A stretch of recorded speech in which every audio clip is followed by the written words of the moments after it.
Oh,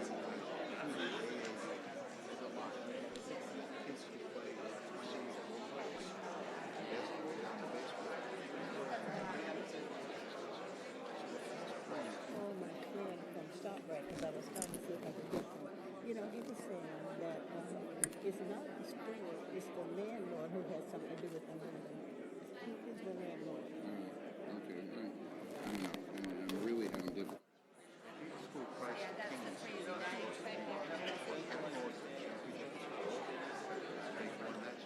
No. But essentially, we watched it. He's a great guy.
Good evening, everybody. Before we begin our town board meeting, we're going to pay special honor and tribute tonight to two different groups of people. First, we are honoring our Lady Bruins, and we thank you for joining us this evening. Woo!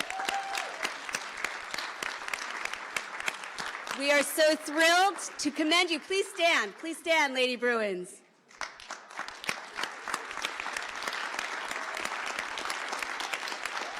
All we have to say is 2 in a row for the Baldwin girls. Congratulations on your historic victory, and special thanks to coaches Tom Catapano, Anthony Bolden, Mike Butler, and athletic director Ed Ramirez. Sorry. Let's give them a round of applause too.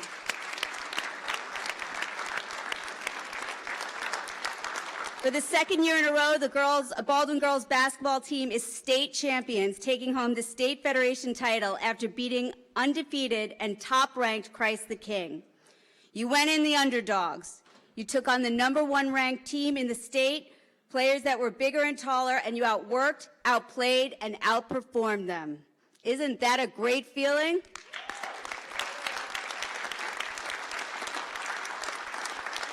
It may go without saying, but you're a great credit to your families, to your school, and to all of us here in the town of Hempstead. And we are so thrilled to share this victory with you.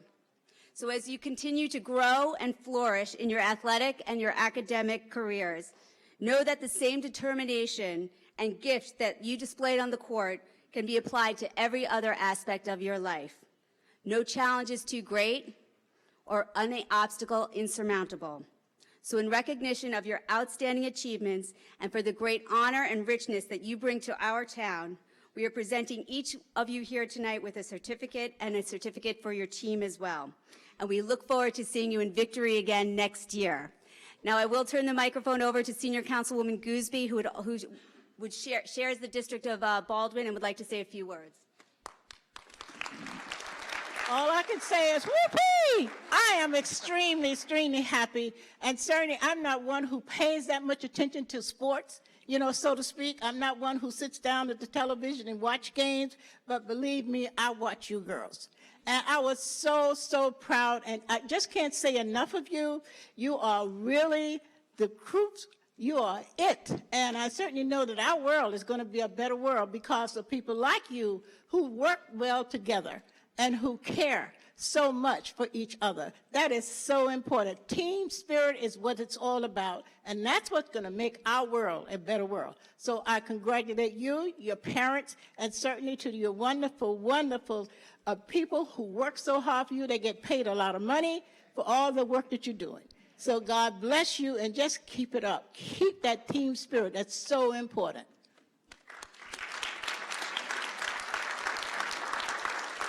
Councilman Diaz-Pasito.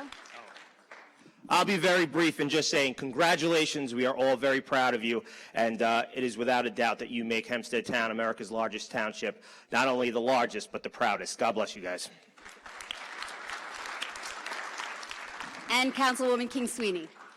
Thank you. There's a lot of Baldwin pride in this room today. I have the privilege of representing Baldwin for the last 3 years, and the supervisor grew up in Baldwin, the county executive is from Baldwin, and the three of us proudly represent Baldwin, and we're really honored to do it. Just keep it up. It's great to see all this girl power. So now we'd ask the team and the coaches to come up for a photo and to present you with the citation.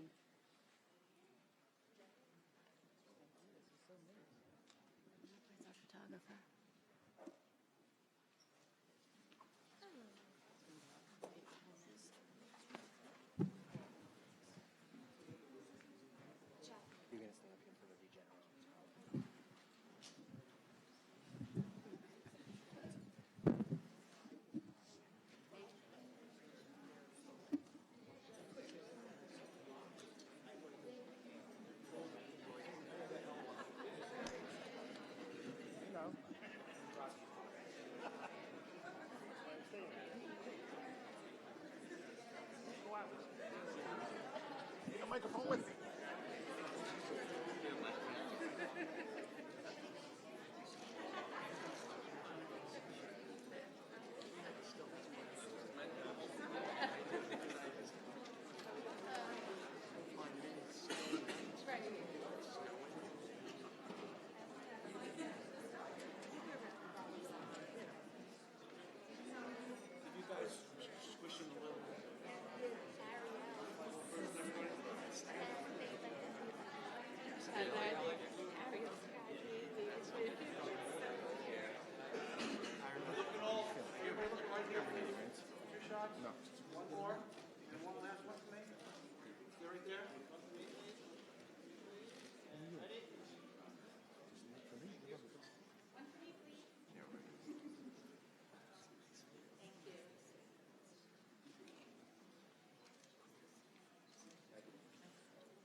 Well, in addition to the Lady Bruins, we'd also like to recognize our Regeneron scholars from Hempstead Town.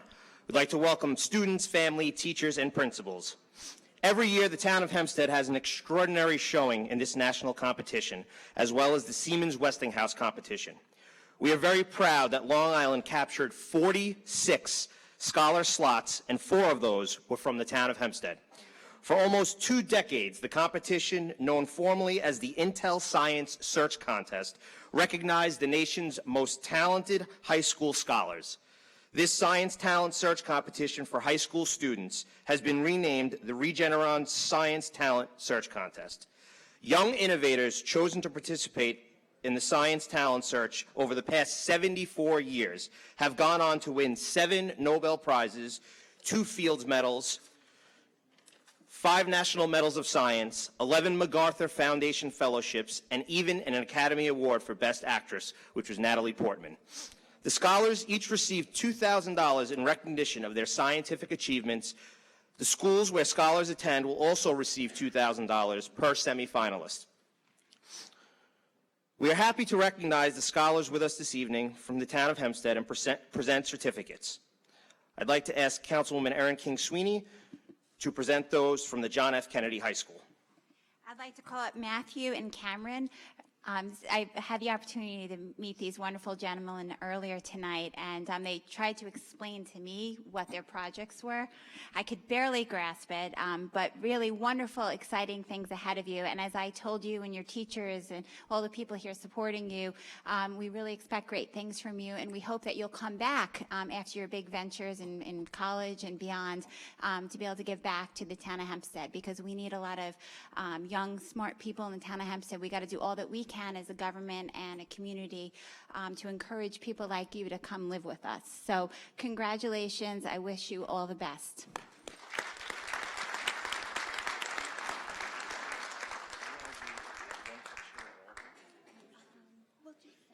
Yeah, let's do that. You want to do?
Our next honoree, if I could call upon Councilman Bruce Blakeman, he shares the 5 towns with me. Next gentleman is from Hewlett High School.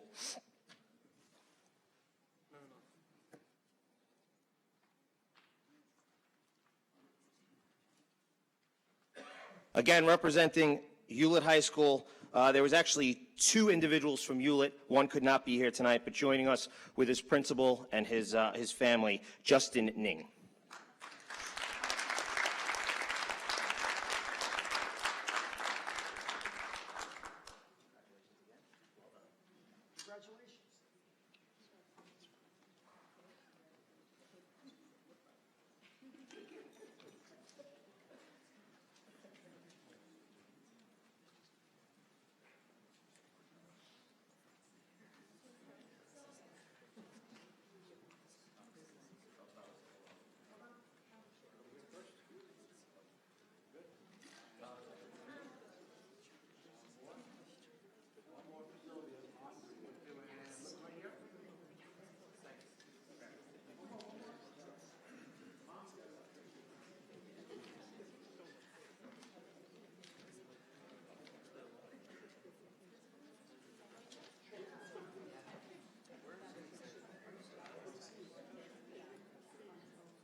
Supervisor, you want to say a few words? That was the last guy, yeah. All right, once again, a round of applause for our Regeneron scholars and also our Lady Bruins.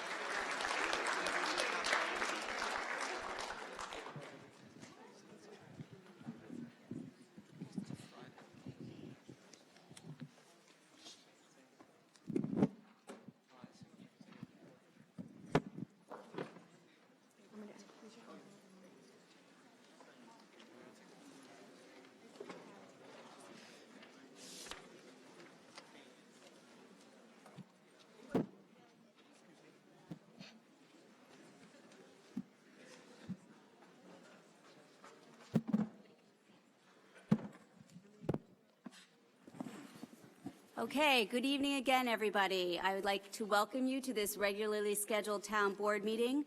For those of you who have never attended a town board meeting before, we will first have public hearings, followed by an administrative calendar. There are meeting agendas in the rear of the pavilion, and if you wish to be heard on any matter, please go to the rear of the pavilion, fill out a slip, which you can obtain from a public safety officer. After the meeting is adjourned, the town board will follow our custom of 350 years to hear any residents that would like to address the board on other matters. Madam Clerk, will you please call the roll? Yes, Supervisor. Councilman Ambrosino? Here. Councilman Blakeman? Here. Councilman Diaz-Bazito? I am here. Councilman Dunn? Here. Senior Councilwoman Gooseby? Councilwoman King-Sweeney? And Supervisor Gillen? Here. I'd ask everybody to please rise for the Pledge of Allegiance, and I'd like Senior Councilwoman Gooseby if you'll lead us in the pledge. Pledge allegiance to the flag of the United States of America and to the republic for which it stands, one nation, under God, indivisible, with liberty and justice for all.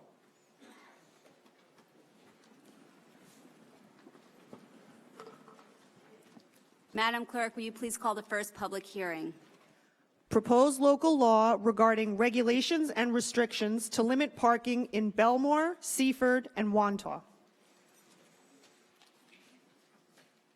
I have no slips on this public hearing. Is there anybody who wishes to be heard? Hearing none, Madam Clerk, will you please call the roll? Councilman Ambrosino? Aye. Councilman Blakeman? Aye. Councilman Diaz-Bazito? Aye. Councilman Dunn? Aye. Senior Councilwoman Gooseby? Councilwoman King-Sweeney? Supervisor Gillen? Aye. Madam Clerk, please call the second public hearing. Before we do that, I think, just for the record, we have to close the hearing and make the motion, so I make that motion. Thank you. Close the hearing. Okay, thank you. Thank you. Just so it's Thank you, proper. Councilman. You seconded? Yes, okay. All right. Madam Clerk, will you please call the second public hearing? Yes. Proposed local law regarding parking or standing prohibitions in Belmore, East Meadow, Merrick, Seaford, and Wantagh. I have no slips on this public hearing. Is there anyone who wishes to be heard?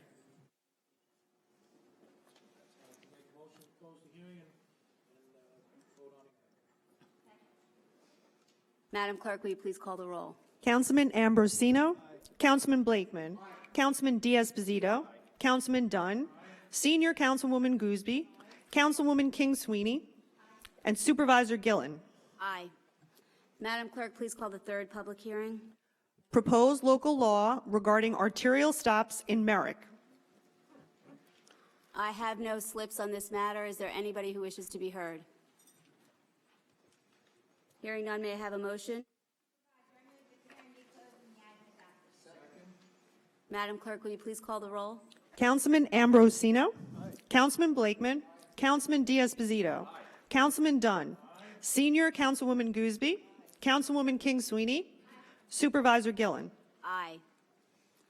Madam Clerk, will you please call the next public hearing? Proposed local law regarding traffic regulations in the vicinity of schools in North Belmore. I have no slips on this matter. Is there anyone who wishes to be heard? Hearing none, may I have a motion? Second motion. Madam Clerk, will you please call the roll? Councilman Ambrosino? Councilman Blakeman? Councilman Diaz-Bazito? Councilman Dunn? Senior Councilwoman Gooseby? Councilwoman King-Sweeney? Supervisor Gillen? Aye. Madam Clerk, will you please call the next public hearing? Proposed local law insofar as to amend Section 86-39 dealing with revocation and suspension of master plumbers' licenses, add Section 86-40 dealing with hearings, findings, recommendations, and actions on master plumbers' licenses, add Section 86-41 dealing with civil penalties for doing unauthorized plumbing work, amend Section 86-42 dealing with restrictions on master plumbers' licenses, and amend Section 86-44 dealing with public liability and property damage insurance for master plumbers' licenses. Nicely done, Madam Clerk. I didn't take it back. Excuse me, could you repeat that? I have a number of slips on public hearing number 5. Felix Procacci.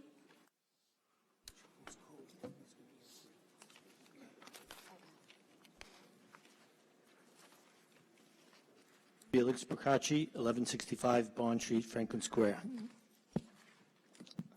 Okay, first, on this law, it wasn't noticed properly. I brought up the fact it wasn't on the website on March 5th, which is the tradition. It doesn't have to be there on March 5th, but the law, the details of the law per New York State Code, it's supposed to be the reasonable amount of time prior to the hearing.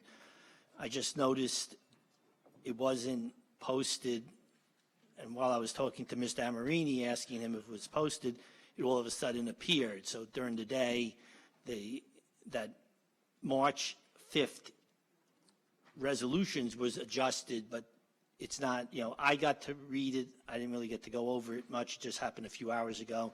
I think if you're going to follow the law, which is important to me, that this hearing should be postponed and properly noticed so it gives adequate time.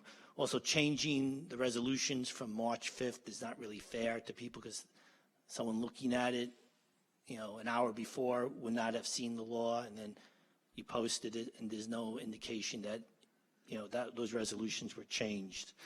But, I agree with the thrust of the law. It's important that we have qualified people, that no one should be using other people's license if they're not qualified. But I think it wasn't done per the law. On item number 24, the procurement. We're only talking about item number 5 for now. I thought I was administrative calendar. I'm sorry. No, okay, that's it. Thank you. Thank you, Mr. Procacci. Mr. Rock, can you give us an opinion whether that was properly noticed or not? I will have to check with the clerk's office and look at the notice of publications. I believe it was. I know I saw it. I have no reason to think Mr. Procacci would be incorrect, but I did see a valid notice of publication. So I'll check on it. If it's not, we can pass it tonight, and we'll just have to do it again in 2 weeks if it wasn't properly noticed.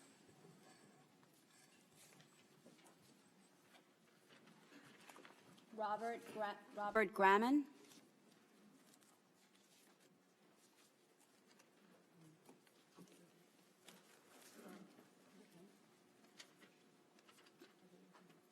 Supervisor Gillen, council people. Sit, sir. I've been a master. Can you please take a seat at the table and state your name and address for the record? That is confusing. I don't know why that's there. Where is that? My name is Robert Graman. I'm a licensed master plumber from the town of North Hempstead. I've been an examining board member of the Nassau County for over 30 years. I've been a master plumber since the 70s. Would you excuse me, sir? Would you pull it up just a little closer to you? Okay. I've been Thank you. a licensed master plumber since the 70s, and I commend the board taking this initiative. It's something that we've been waiting for a long time. Thank you. Thank you. Joseph Cornetta.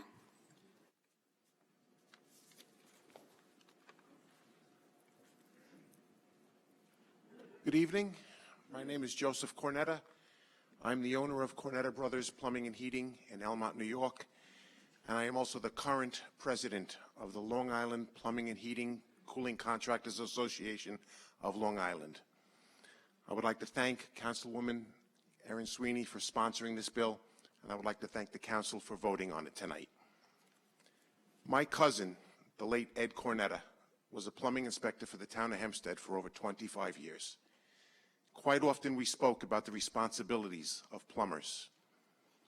The licensed plumber is responsible in ensuring that the drinking water in your homes is clean, safe, and potable for consumption. The licensed plumber is responsible in removing the sewage and waste from your homes safely and properly. The licensed master plumber is responsible for installing and servicing natural gas equipment. Every day, licensed plumbers deal with not only natural gas, waste, and water, we deal with methane gas, carbon monoxide, mold, asbestos, and Legionnaire's disease. My cousin Eddie often joked that if the average homeowner walked a day in our shoes, they wouldn't question our rates. Work being done by a licensed master plumber that is not done properly, people can get hurt and properties can get damaged. I would like to thank everybody for voting on this bill tonight. People that do plumbing work illegally should be prosecuted, and I would hope that that is a statement. I have a statement here written by the PHCC in support of this bill, and I would like it to be handled to the council. Thank you. Yes, and let me just say that I knew Ed, and he was a fine gentleman. Thank you so much. I appreciate that. Thank you. Thank you for your comments. Next, I have Andrew Frank.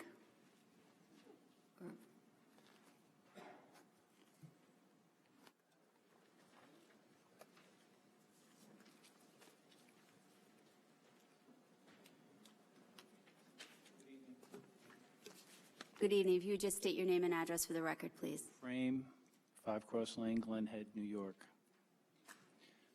As a certified building inspector and a member of the Building Inspectors Association of Nassau County, I can attest to the problems that we have in the field when people do work under other people's licenses. It creates situations that are potentially dangerous for our homeowners, especially in an age of changing technologies. And I do think that what you're embarking on here is a good cause, and it will greatly help increase safety for our homeowners. Thank you. Thank you. Is there anybody else who would like to be heard on this?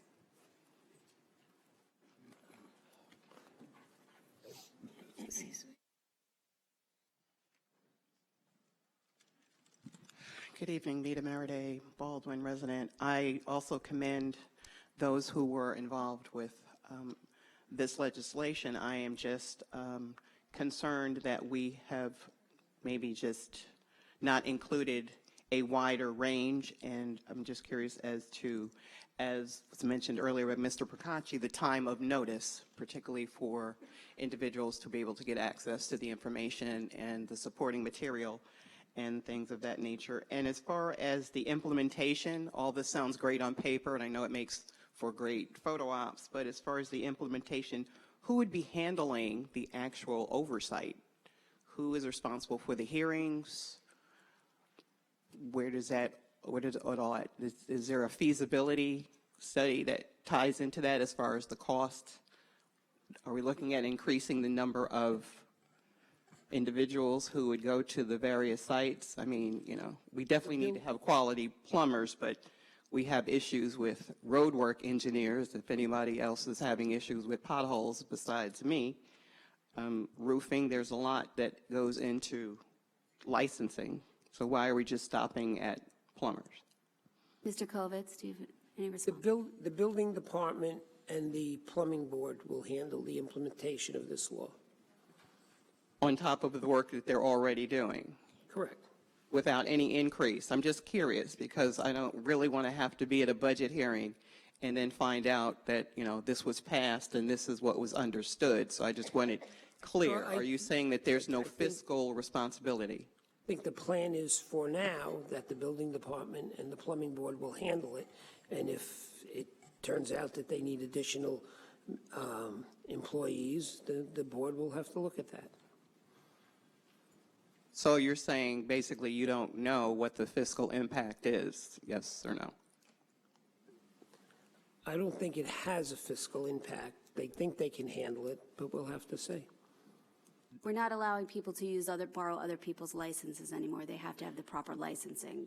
It's a review by the board, Department of Buildings. Okay, I understand that. But again, things are happening on sites, on home sites, on construction sites. So again, who is monitoring this for the effectiveness? Well, I think the issue is that with respect to using a license for the plans or using a license to actually do the work, we're equipped with the current staff that we have to enforce those aspects of it.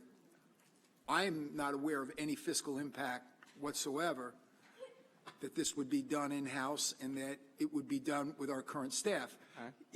Is someone here from the building department that could shed some light on that? Because I'm just curious as to the fact that if we're using the current staff, this problem came up with the current staff that we have. So how would that have been circumvented how's this going to be addressed in the future if we're dealing with the same staff? There was no regulation barring it before. Now there'll be a regulation barring it. So then it wasn't like they weren't enforcing something, but now there is a regulation to enforce.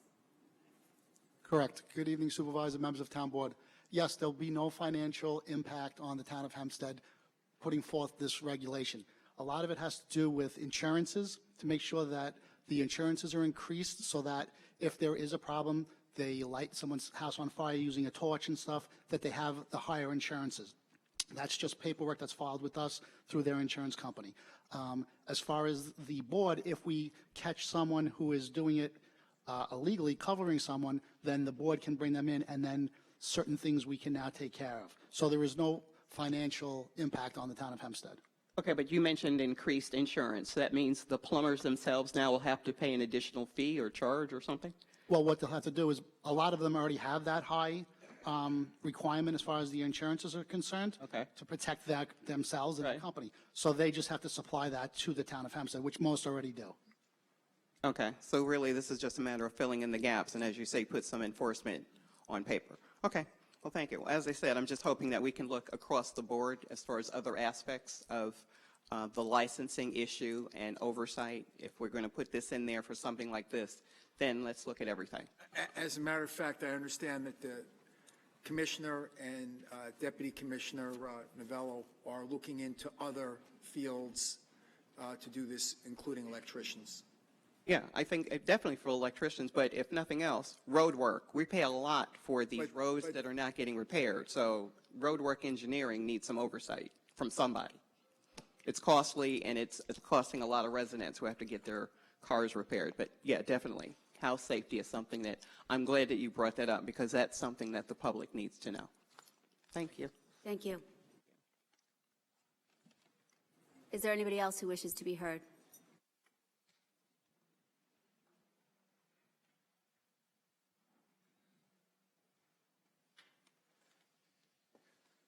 Good evening.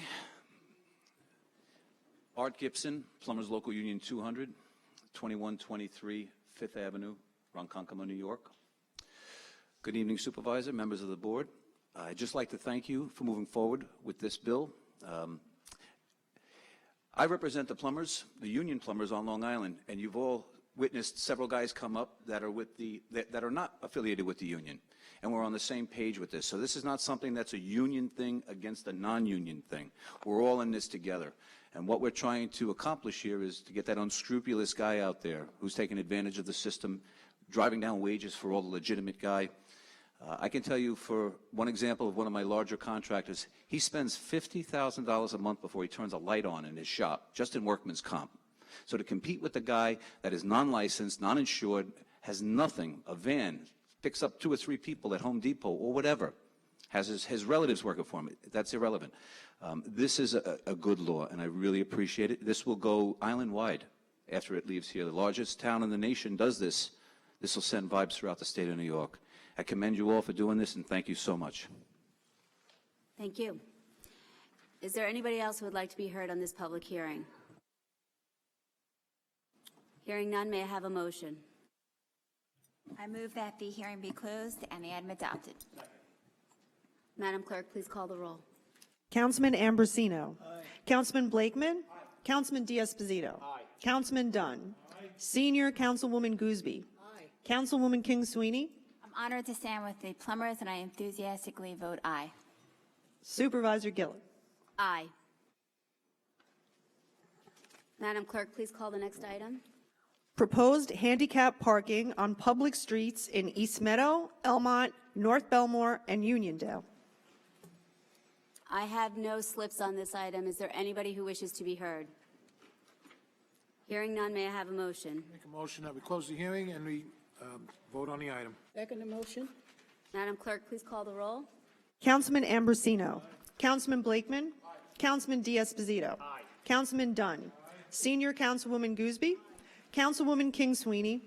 Supervisor Gillen. Aye. Madam Clerk, please call the next item. Authorizing the conveyance of a parcel of vacant land with structure for rehabilitation pursuant to the Urban Renewal Plan for the Roosevelt Housing Improvement Area to Habitat for Humanity in Nassau County Housing Development Fund Company, Inc. in Roosevelt. I have a few slips on this item. John Moss.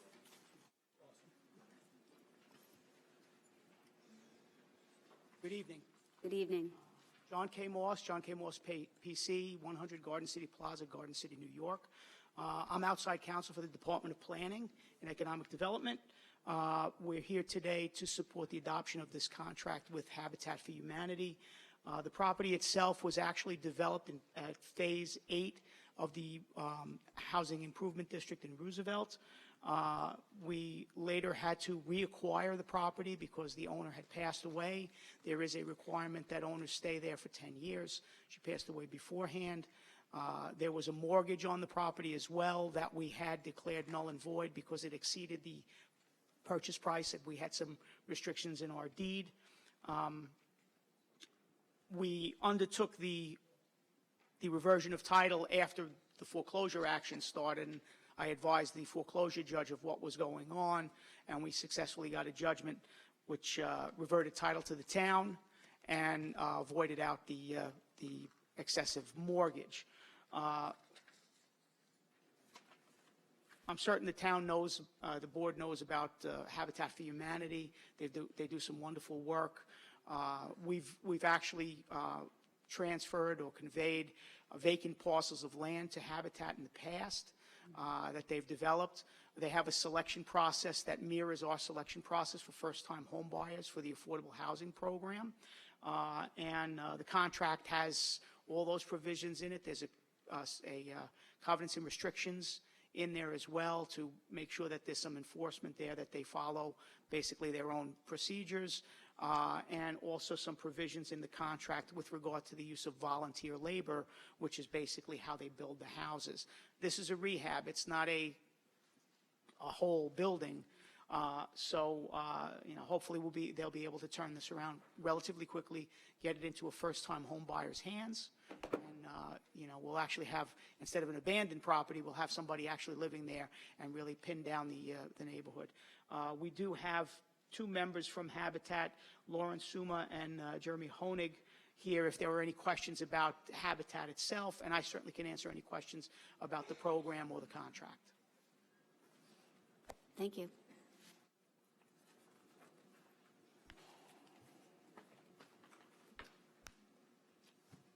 Wilhelmina Funderburg.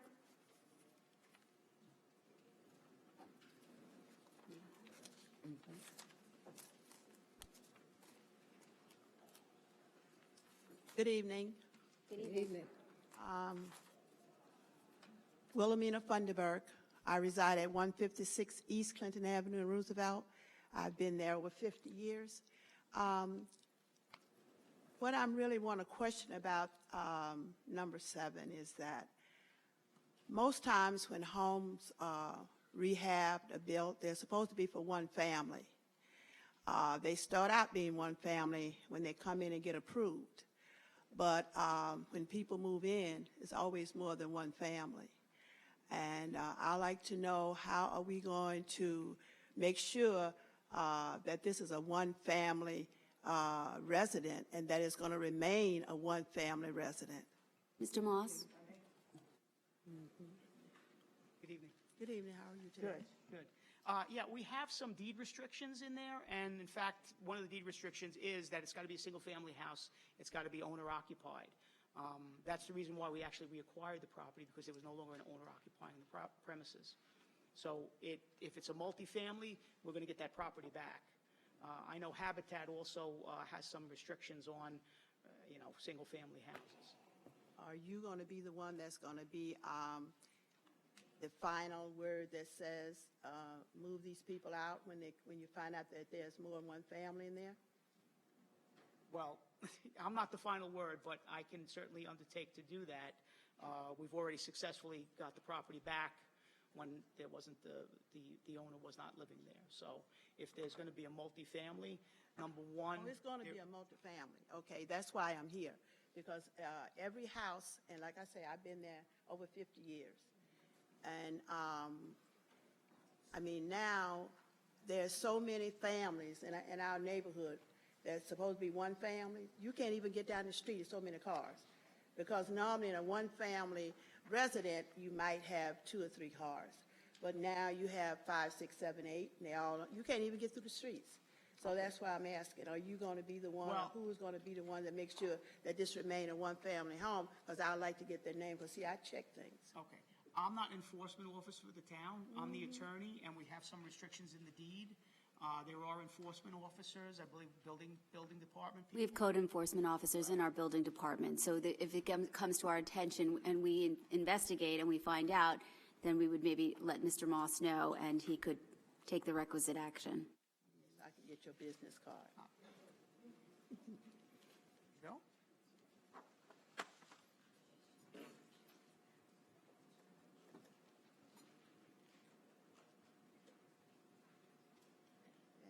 Thank you. Okay. Have a good day. Thank you. Okay. Is there anybody else who'd like to be heard on this item?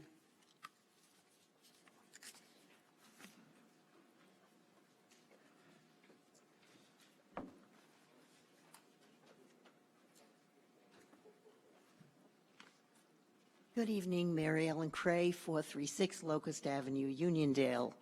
As you know, Uniondale has a Uniondale Community Land Trust, and we're hoping that if property were to become available in Uniondale, you will keep us in mind for this similar type of situation. Thank you. Thank you. Is there anybody else who'd like to be heard on this item? Hearing none, may I have a motion? I move that we approve the authorization. Madam Clerk, please call the roll. Councilman Ambrosino. Councilman Blakeman. Councilman D'Esposito. Councilman Dunn. Senior Councilwoman Gooseby. Councilwoman King Sweeney. And Supervisor Gillen. Aye. And I'd like to thank Habitat for Humanity, because they do a lot for people, especially low-income families, husbands, wives, children. They normally keep their word, and they do very, very well. It's all done with volunteer labor. Yes, the They town do a is great job. The town is very happy to partner with Habitat for Humanity on this very important project. Thank you. That concludes our public hearings. Madam Clerk, will you please call the administrative calendar? Supervisor, there are items 8 through 47 on the administrative calendar. I also have 2 resolutions of an urgent or serious nature. The first resolution is a resolution calling a public hearing on April 24th, 2018 to consider the petition of Dika Associates, LLC for a pilot on property located at 2870 Grand Avenue in Baldwin, New York. This is a companion resolution to resolution number 47 on tonight's calendar. The second resolution is a resolution authorizing the acceptance of a proposal from Tiburon, from Tiburon, Inc., a Tritech software systems maintenance contract for the Department of Public Safety. Well, these will be items. These will be items 48 and 49 on tonight's calendar. Thank you. Are there any council members who'd like to sever any of the items on the administrative calendar? Okay. Hearing none, may I have a motion? Yeah, I have some. Okay. Let her do it. Okay. Great, go ahead. Go ahead. Again, are there any council members who'd like to sever any of the items on the administrative calendar? Now I should do this. No? Now I should do this. No sever. Okay. You asked for a motion. Okay, may I have a motion on the administrative calendar? Okay. I move items 17, 18, 24, 30, and 36 postponed indefinitely.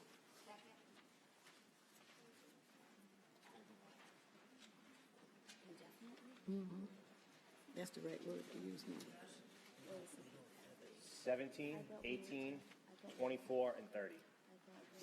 No, 36. I'm sorry. 30 and 36. 36. And 36. I apologize. Yeah. 17, 18, 24, 30, and 36. To be postponed indefinitely. Madam Clerk, will you please call the roll? Councilman Ambrosino. Councilman Blakeman. Councilman Diaz-Bazito. Councilman Dunn. Senior Councilwoman Gooseby. Councilwoman King Sweeney. Supervisor Gillen. Aye. I have a number of slips on the administrative calendar, starting with Felix Procacci. We got to finish the motion. Oh. May I have a motion on the administrative calendar now?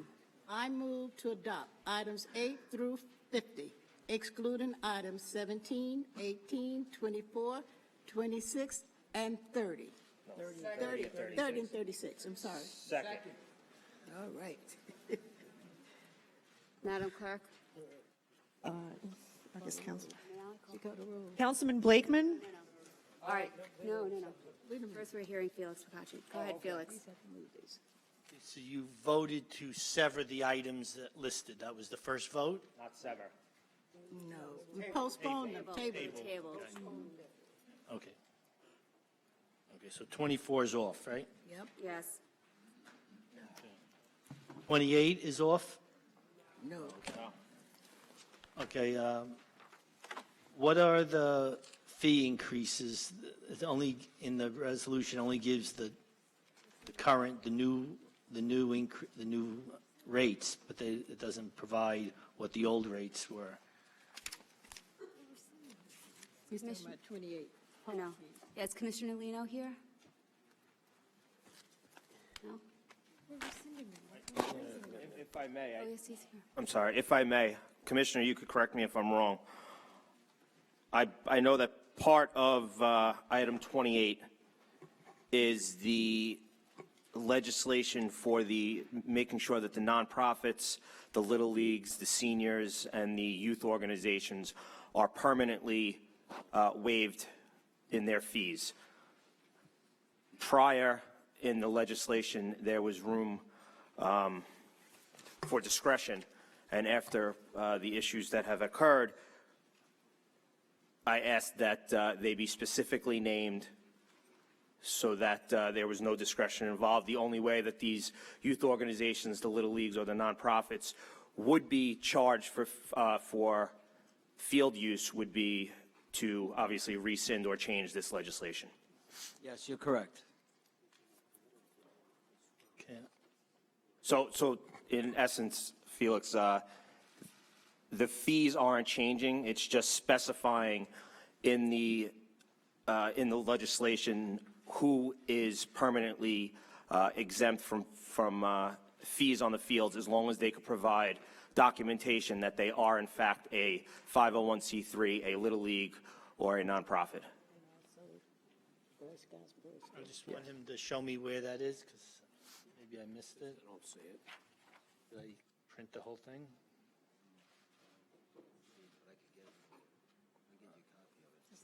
It wasn't in the legislation that was online. The one that I have has it. This one doesn't have it.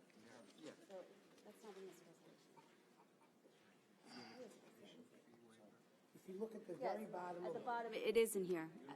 the very bottom. Field appropriation fee per league for certain leagues. At the bottom, it's reflected there. See it, Philip? Okay.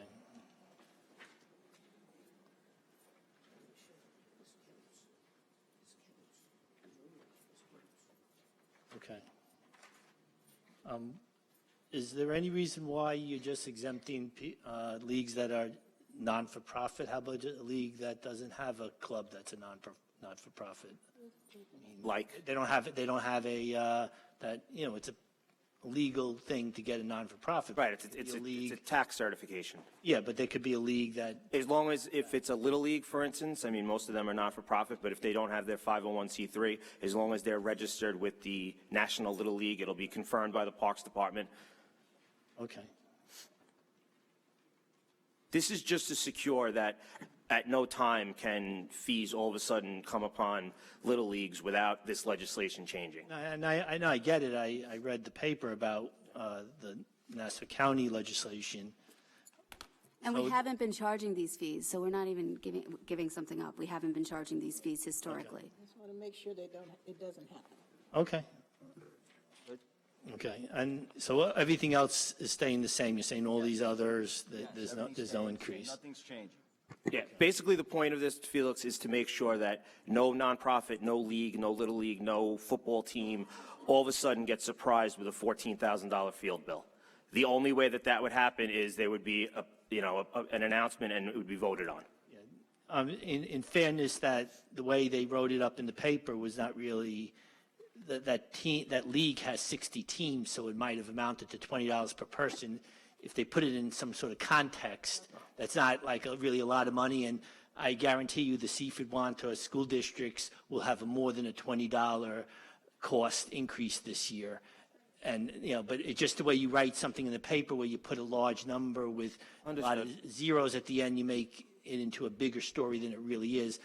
Most of the people, I think, could afford the $20. Not every community in the town can, though. Yeah, actually, if I could say, Felix, with all due respect, I mean, I grew up in Seaford. I was heavily involved with the Seaford situation. The Seaford Little League at the 11th hour was given a $16,000 bill that they weren't planning for. And I really give credit to County Legislator Steve Rhodes, who spearheaded this effort, and he stopped this from ever happening again, also at the county level. So it was real money. It wasn't just $20. Literally, the Seaford Little League received a bill for 16 grand. No, I get that, but if you divide that by the number of children who are in that league, there was 60 teams in that league. So if you divide how many, let's say 10, 12, 15. Where did you get that number, 60 teams? It was in the paper. I looked online, I counted at least 40 on their website. So there was at least 40 teams I counted by looking. I did go to the website. I do my homework. So Right, but this was after the registration happened, and I understand all that. It's just a matter of reporting it accurately, because when you put something with a big number, it just inflames. Well, it was a big number, and I think as a matter of principle, we need to stand with Little League. With all that's going on in this country, if we can't stand with our local Little Leagues, that's what this is all about. It's about our America's pastime, and we're making a public statement about it. I get that. Felix, so you're quibbling about what's going on in the county. This is the town of No, Hempstead. no, We haven't charged these fees, and we're just reflecting that we're not, we're just putting a resolution forward that we're not going to charge. The way you went through was. You feel that we should charge them? Well, you guys raised the fees on my kids. They don't play Little League, but they swim, and they lost one day of swim practice, and this board raised the fees. Well, that was across the board for everybody. Well, we lost 20% of our practice. We lost the bus on Saturday to the meets, and the How price much was it raised? and the price went up. So when you look at it with the decrease in service and the increase might have been 5 or 10% increase. But when you say you lost 20% of your service, the real inflation is higher. I don't want to discuss it. I get it. Thank you. I got it. The next one is the item number 46, the apprentice training. I didn't get a chance to go through all this. I just feel that it does, the small business may not be able to have an apprentice training thing. There might be qualified companies that you're going to take bidders out of town contracts by doing this. And I just, as long as the people there are, like with the plumbing issue, as long as they're qualified to do the job that you're hiring for, whether they have an apprentice program or not, I don't think is irrelevant. We have an criteria. apprenticeship program already. This just requires that you have to graduate your apprentices, because some companies were skirting the intention of that program and getting apprentices, but then not graduating them. So they were skirting the intent and purpose of the law, so this remedies that. Well, I know that we had an issue here with, this guy actually won in court. He was a pump and tank contractor, and the town, he won the bid, and then they rescinded it based on the fact that his company didn't have an apprentice program, and he got an injunction, and I believe he won in court with that. So, but the thing is, I'm not, like I said, I didn't go through this entirely, but no, I understand. It's a calling of a hearing. No, I understand that in the olden days, before I started talking on public hearings and administrative calendar, you were allowed to talk on calling. That was a rule Kate Murray made to just silence me. You're allowed. There's no state law that doesn't require, that prohibits you from speaking on a calling of a hearing. If that person only has this today to come in to speak on one issue, why not let them talk today I let you talk instead of about two? it. I'm just saying that as far as making the mention of whether it's just a calling of a hearing or not, if they just can make it that one day, why You not can have talk? another opportunity to discuss it as well. I understand. I'm going to read it more thoroughly because I was looking at other stuff, but I just really think that requiring this, a mandatory apprentice program for a small business, takes competitors out of the. Anyway, thank you. Mita Meriday?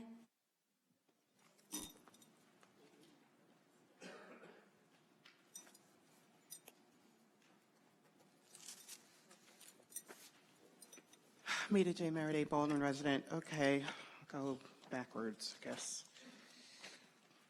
13. Just curious as to what this means. The IT, mechanical, does that mean like these screens will at some point actually work?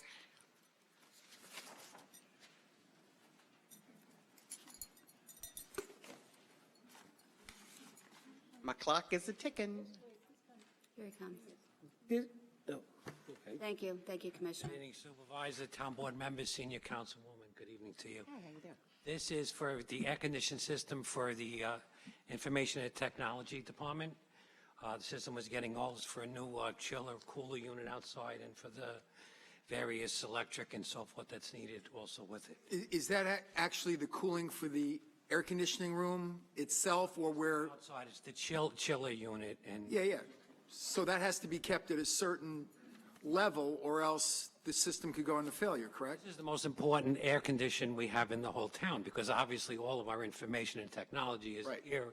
It was an older system. We brought an engineering company in to make sure we had everything right and that we don't have any problems with any of our equipment. There was 2 bidders. We took the lowest bidder. We believe they're qualified, and we're moving forward. An ounce of prevention. So again, when can we expect as residents and taxpayers to have this internal communication equipment kind of repaired, fixed? That's been an issue. I don't understand the question. This is about HVAC. This resolution is about. This is for the air condition. Okay, for the, so you said there were, Information and gotcha. Technology You said there were 2 bidders. How extensive was the bidding process? Well, the same as it always is. We bid through the newspaper, and You bid through which newspapers? the same one that we always do, the whatever, Business Week, whatever it's called. So we have not changed that format at all to try to increase some opportunity? Are we using maybe Spanish language publications or radio? Are we using locally owned, minority-owned publications, women-owned publications? What are we doing different to make it more inclusive? We're talking. Yeah, I think that's a good idea. I think we need to. It's look at the way- 2018, yeah. I think we need to look at the way we're communicating. So that's something we've been discussing, that we're going to continue to discuss. We talked about it at the last meeting. Yes. And, I think the supervisor and this board are in agreement that we have to look at our communications, and sometimes there are audiences that don't avail themselves of the, what Well, we they can't call avail the themselves general. if they don't get access. And Right. if we're not, again, using, maybe Spanish language, we're, again, not even giving them the opportunity to even pursue it. At the last town board meeting, I put forward a resolution to increase the number of publications in which we can put notices, publish notices. We're reaching out to some of those vendors to talk about what rates they're going to charge. I believe Noticias was on that, but at any rate, somebody from Noticias actually came in and met with my office this week. So that's a publication that we're looking at, a Spanish language publication. Okay. But in the meantime, we're now in the middle of April of 2018, and we're still talking about using the same old, and we wonder why we do not have diversity and inclusion. Moving We're on. not talking about using the same old. We're talking about. You just said we've been using the same publication. This is what the gentleman just said here on the record, that we've been using the same publications, and I asked, are we not doing anything different? And he said Yeah, no. Mita, I think basically this was in the works before the meeting last week when we approved the new list. So this had to go out before we approved the new list. We approved the new list at the last meeting. So going forward in the future, we're coming up, as the supervisor said, with a plan to make sure that we are as inclusive as possible. But obviously, it's rate sensitive also. It depends what the publications charge. So it's a negotiation process. This would not have made the deadline. The hearing for this was called before we had this new. No, I understand, but there are other ways to recruit and generate opportunities for more inclusion outside of just publications that we consistently within this township fail to recognize or implement. We Thank agree. you. I appreciate that. And just on that point, I think for the first time ever, we're going to be hosting a job fair this Saturday at the Pavilion. To advertise summer employment opportunities, so anybody can apply for a job. A lot of times the summer employment jobs for children and older people was not well publicized. We put it out to every school. We put it in libraries so that people who may not have had the opportunity to apply for a job in the town of Hempstead now have an opportunity to come here to Town Hall on Saturday and apply for a job. Okay, what about a contracts fair? We have businesses that can do work here, that pay taxes here, and can't seem to get any contracts here. So it's not just about providing summer employment. I guess some of their parents who are business owners can use that opportunity to kind of meet and find out about some of the services that they can provide. But just wanted to make that point. Well, if we don't know, Councilwoman Gooseby, then we wouldn't know.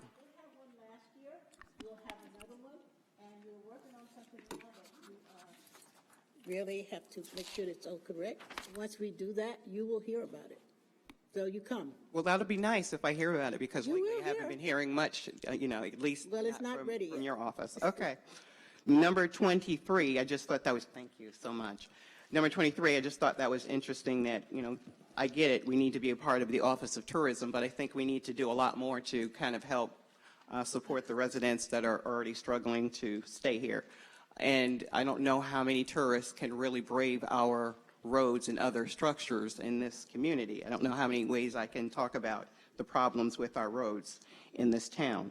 I see number 24 was X'd out because I did have some extensive questions about that one.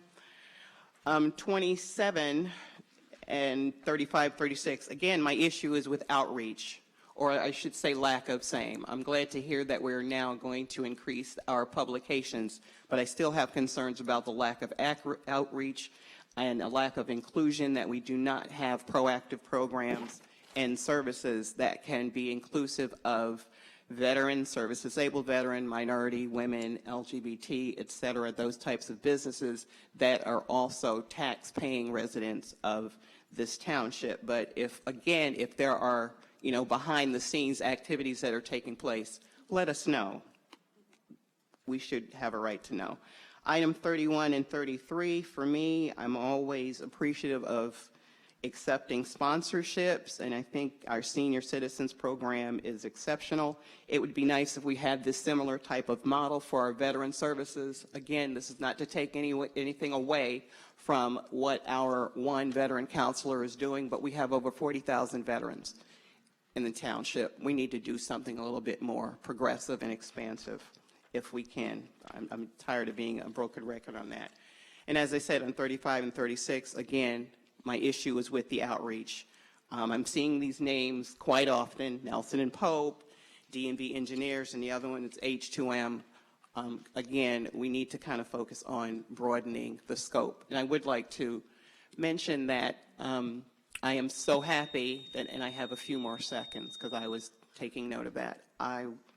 We're noticing that on Grand Avenue that they have finally started the demolition on the Sorrento Pizzeria, which from our understanding, that means that that former Pathmark project will be moving forward. So I do want to commend, and again, I don't want to name any names because I don't want people who don't think that they deserve the credit to say that they don't deserve it. So whoever deserves the credit, I'd like to give credit where it is due, and also the buildings department and code enforcement for some of the damaged trees that have been removed. We still have one more on our street, but my neighbor, who probably didn't notice that the tree was cut down in front of her house anyway, I'm sure she appreciates it not being blown down during another nor'easter.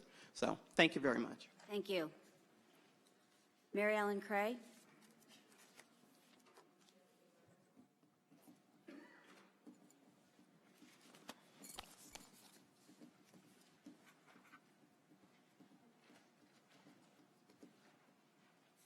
Mary Ellen Cray, 436 Locust Avenue, Uniondale.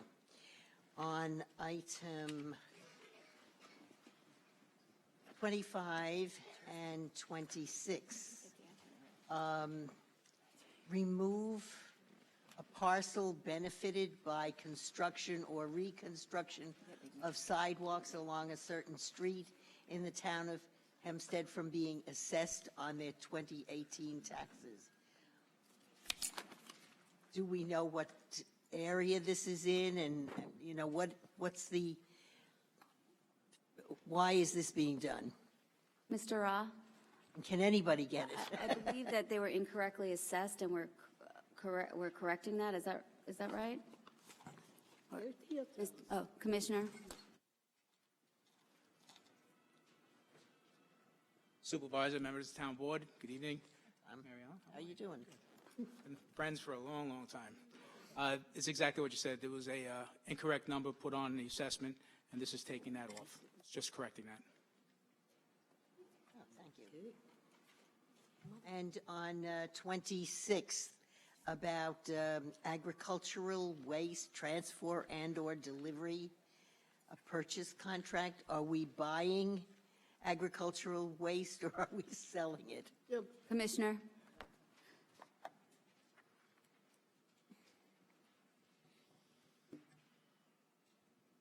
Hi, good evening, Supervisor, members of the board. I'm Ken Pritchard, Commissioner of Sanitation. It's for the disposal of yard waste, and we call it compost sometimes. So agricultural waste, bit of a misnomer, but it's the yard waste. It's the leaves and the grass. The things which you pick up once a week. Correct. And so you do not compost it, you send it out of town, somebody else composts it. Correct. It goes out. So we pay to have that done. That's correct. Thank you very much. You got it. On 27, is this the project that has the solar components? The marine nature study?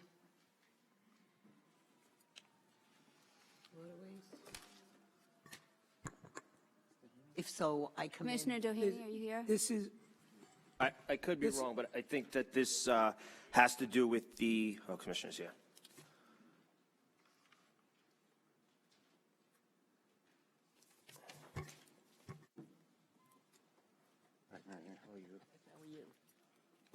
This has to do with the rebuilding of the nature study area building. Can't hear you, sir. This has to do with the rebuilding of the existing nature study area building after the damage done by Sandy. And are there going to be any solar components in that? It's going to be completely powered by solar. We might even have another wind machine going, but not very big. Well, I commend the town on forward thinking and forward production of energy, because that's so important for the future, and it gives a good role model. Thank you. And Commissioner, just to follow up, the work is being done on the classroom or the offices or both? No, the classroom is completed. We're using that temporarily now. Right. But the offices were completely destroyed, and that building will be demolition and replaced. Thank you very much. On items 37 and 30, let's see. Yes, 37 and 39. No, wait a minute. 37 and 38. These are unpaid positions to the Labor Board, and what type of? Yes, they're unpaid positions, and they're replacing, the individuals who are named are replacing people who held the position before them, so they're just switching out people who are now in charge. From the labor, wait, What's, they changed. Excuse me, I misspoke. We think they get compensated $116 per month. They have monthly meetings, is that? Yes. Situation? And what kind of requirements for their positions? well, generally they're people, it's a labor advisory board, so they're union people and people who are active in the building trades. Thank you. I assumed that they were union people, but it's good to know that that's correct. On item 35 and 39, consulting services, this installation of roadway, conduit, street lighting, and so on, I don't know, this is in a different area, but my question relates to conduit or whatever the heck is happening on Jerusalem Avenue and Front Street. Is this a sewer project or is it a utility project? What was the item again? I'm sorry? What was the item again? Oh, I'm relating 35 and 39. It's for street lighting, ma'am. Those are for street lighting. But I'm relating it to the project that's going on in Uniondale right now, so that, and Hempstead, Front Street and Jerusalem Avenue torn up, tubes being put in. Is this for sewage or is it for utilities? 39 is street lighting. 39. Resolution 39 is street lighting. Okay, I think so she's talking, you're speaking about something entirely different, right? Where they have everything. On the calendar, or just No, something that you're something seeing she's going seen on? going So on. this is not in Uniondale or Hempstead. This is because there's no area indicated here. Where 35 is Belmore, Merrick, Seaford, Wanton, Oceanside drainage improvements. Well, it would be helpful for me and other people in Uniondale if somebody could let me know what the turbulence taking place in Uniondale and Hempstead relates to, whether it's utility or sewage. I'm sure the councilwoman would be happy to follow up with you. Yeah, but you know what that is? That is a county project. They're doing that, all this thing, you know. That's a county project? Yeah, That's the sewer. Jerusalem is the sewer project. Jerusalem is a sewer project, and Front Street also? I believe it's one and the same. That was our interpretation, but those pipes are not very big. I don't know. I'm not a sewage engineer. Neither am I, but when you figure it looks like it's maybe, what's that, about a foot? Not a heck of a lot for. I guess it gets the job done. I hope so, because We all do. we had a family home in Hempstead, and regularly the sewage would back up into the basement, plumbing. So it is a problem. I think that might be, and about the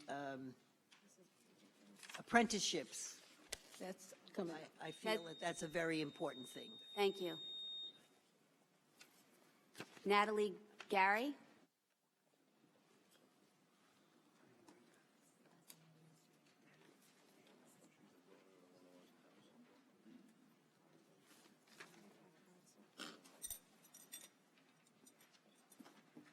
Hello, Natalie Gary, 63 Gormley Avenue, Roosevelt. How you doing, Councilwoman? Senior Councilwoman. I just had a question on number 10. Just wanted to understand what exactly is going on in the area of Roosevelt. I see it's going on in other areas as well, but I just didn't understand what it is. Commissioner? 79 White House.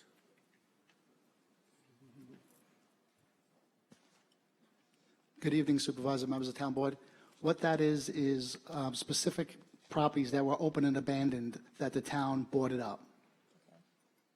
Okay, did the town board it up? Is that the ones with the red stickers on them, or? We're the ones that put those stickers on there, yes. That is to notify the local fire departments of the structure inside, if it's okay for them to go inside, if it's dangerous or there is dangers for them that they should stay outside. Okay, so that's going to be only done on 2 properties? On this town board resolution, correct. It's only the 2 town board, 2 issues in Roosevelt. Because there's a lot of abandoned boarded up homes, or basically they are going to take it as one home at a time, or they're going to just look at it differently? No, what happened, are you talking about the X's on the front of the houses? Yeah. Yeah, those are specific to that house. So as the fire department pulls up in the middle of the night, they'll see either a red box, which means it's safe to go in, that we were there. If it's 1 slash, that means use caution, and then if there's a white X across it, that means do not go in unless life hazards inside. Okay, so that's on, is that on all of the abandoned houses? No, again, because it depends on the status. We'll put, there'll be one of the boxes, but these specific resolutions tonight is for 22 Valentine Street and 79 White House. All right, thank you. You're welcome. The other question I wanted to know, what exactly is the sponsorship for, I'm sorry, item number 31, what is the sponsorship for the senior citizen program? What is that program? It's been done for some time. I just didn't understand it, so I just wanted to know what it was.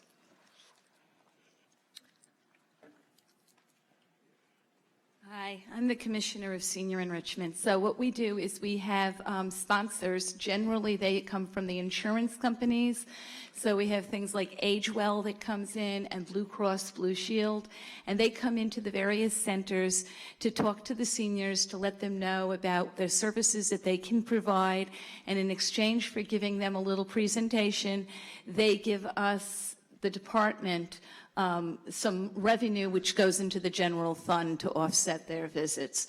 And then we also have sponsors for our health and wellness fair, and they come down and they talk to the seniors, and they provide them again with other types of knowledge, and that goes a long way to supporting all the programs we give throughout the year.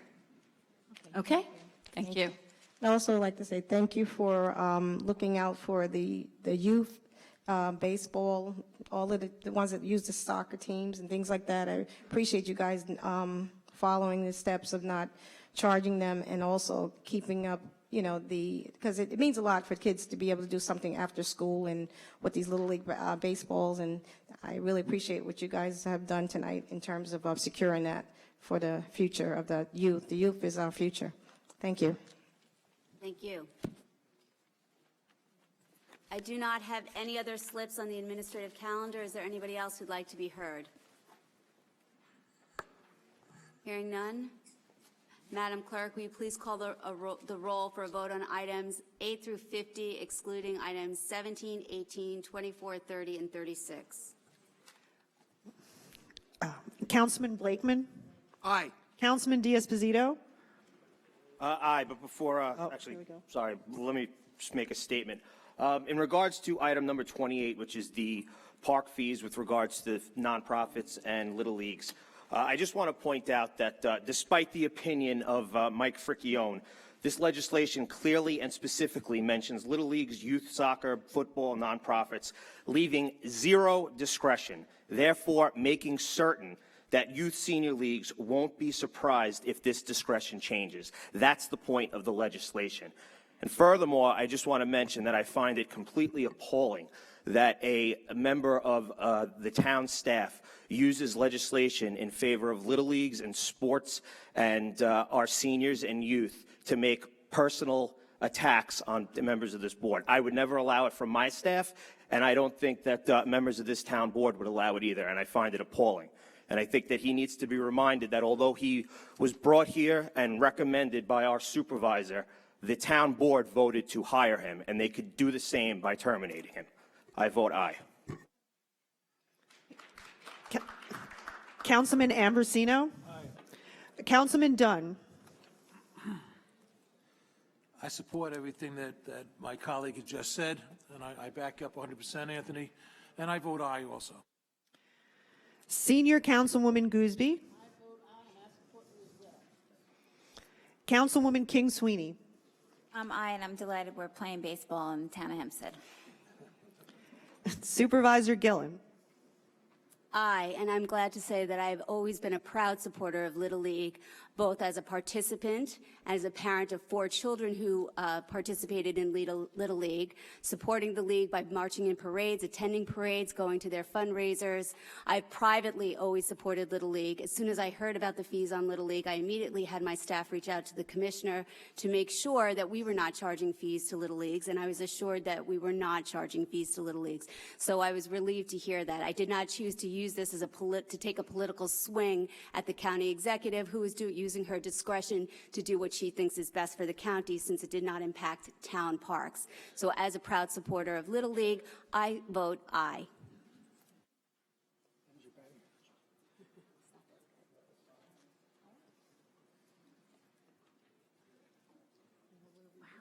May we have a motion to adjourn?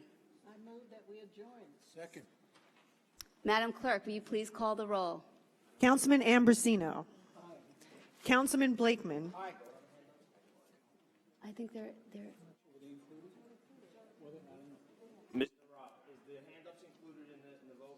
Yes, they're on the administrative calendar.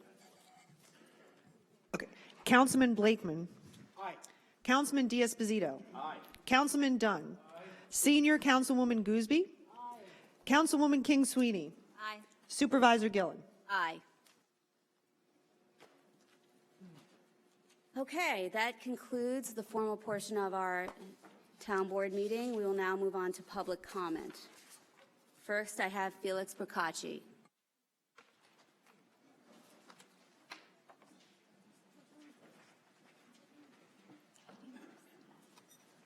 Felix Procacci, 1165 Bond Street, Franklin Square.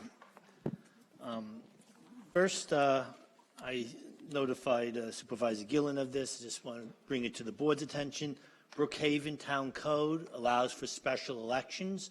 I'm not sure what the conditions are, whether you have to get state approval before you could pass that law, but it does exist, so I think we should do that. I thank you for sharing that with me, Mr. Procacci, and we are looking into doing a similar provision here, because I agree with you. I think it would be a very good legislation. Okay, Town Ethics Code requires financial disclosures of town officials be posted online. Currently, the town is in violation of its own law. What will the town board do to comply with its own ethics law? It applies to the 2018 filings, which covers the year of 2017. So when people file this May, that'll be for calendar year 2017, and those will be posted. The law does not state anything like that. Mr. Amarini did give me your interpretation of it, but that's not what the law says. And also, I foiled financial disclosures, and they're way past due. Okay, also, I followed up with Councilwoman Sweeney's, the debate, whatever you want to call it, about the building commissioner requirements. I foiled the requirements. I sent them to the councilwoman. I believe I sent it to the supervisor too. It essentially references town code, and per the law, no personal animus or anything like that, per the law, the current building commissioner does not have the requirements per the town code. That's just the way it is. Okay, that's just the way it is. And I will ask, what action will the town board take to ensure it's in compliance with its own building code? Stop the clock, please. We disagree. We disagree with your interpretation. Well, it says it right on the law, but that's fine. You could disagree. Also, the Civil Service Commission, they kind of post their agenda in a weird way in the events section. But once again, they're not in compliance with the law. I'm sure you disagree with me on that too, but they don't put the details. You read their agenda, you can't understand anything of what they're going to be discussing at the April 18th meeting. I hope the town board would take the appropriate action so the Civil Service Commission abides by New York State law, which you disagreed with me for like 2 months before you finally applied it to the town of Hempstead. And that's why the residents now could go to the website and see all the details of the resolutions, not just the summaries. Also, on the investigation company that we hired, I didn't catch this last time, but there's a letter to Joe Rod indicating that the investigation company is going to report directly to the town attorney, and that company is investigating the town attorney's office. So I find that a conflict of interest, and I would ask that they change that contract. So the town board or somebody on the town board or some committee, someone independent of the town attorney's office gets interfaces with LMGI. The free air laws. Why hasn't the town board rescinded those laws? And why are we spending tens of thousands of dollars additionally since the court indicated their opinion was it's in... We are getting very close to a settlement of that litigation. Because with Mr. Macy, I saw the letter on where he wants to depose everybody, and that letter probably cost us $300-400 for him to write that. I'm not sure why we're spending money on that. What letter are you referring to? Because I haven't seen that letter. Joe Macy. What is the date of that letter? I don't remember, but he sent it to the. I assume that you got it. I'm sure Joe Rod knows about it. Do you know what the date of that letter is, Mr. Ra?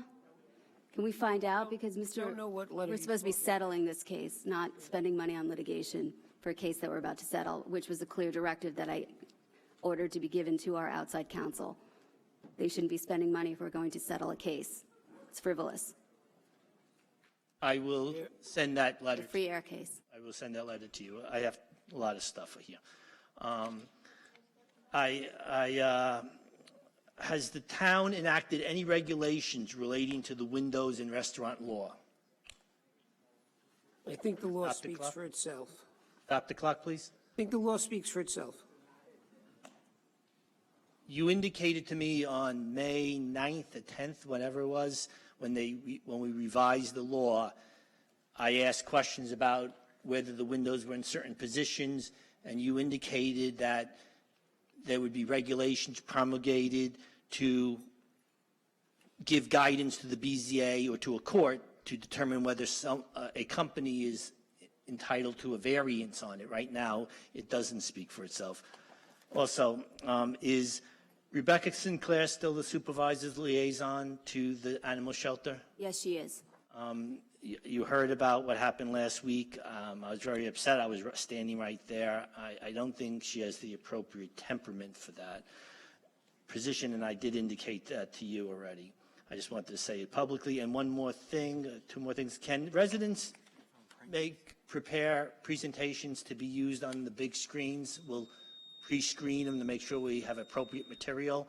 And can we use those, like if I wanted to make a presentation, can we now use those big screens to make a presentation? And we'll let you know in advance with the technician. So That's ever been the practice at town board meetings. yeah, but Nassau County does allow residents to do that. But of course, you have to give advance notice because you have to have they barred us from doing it, Supervisor Santino, Kate Murray.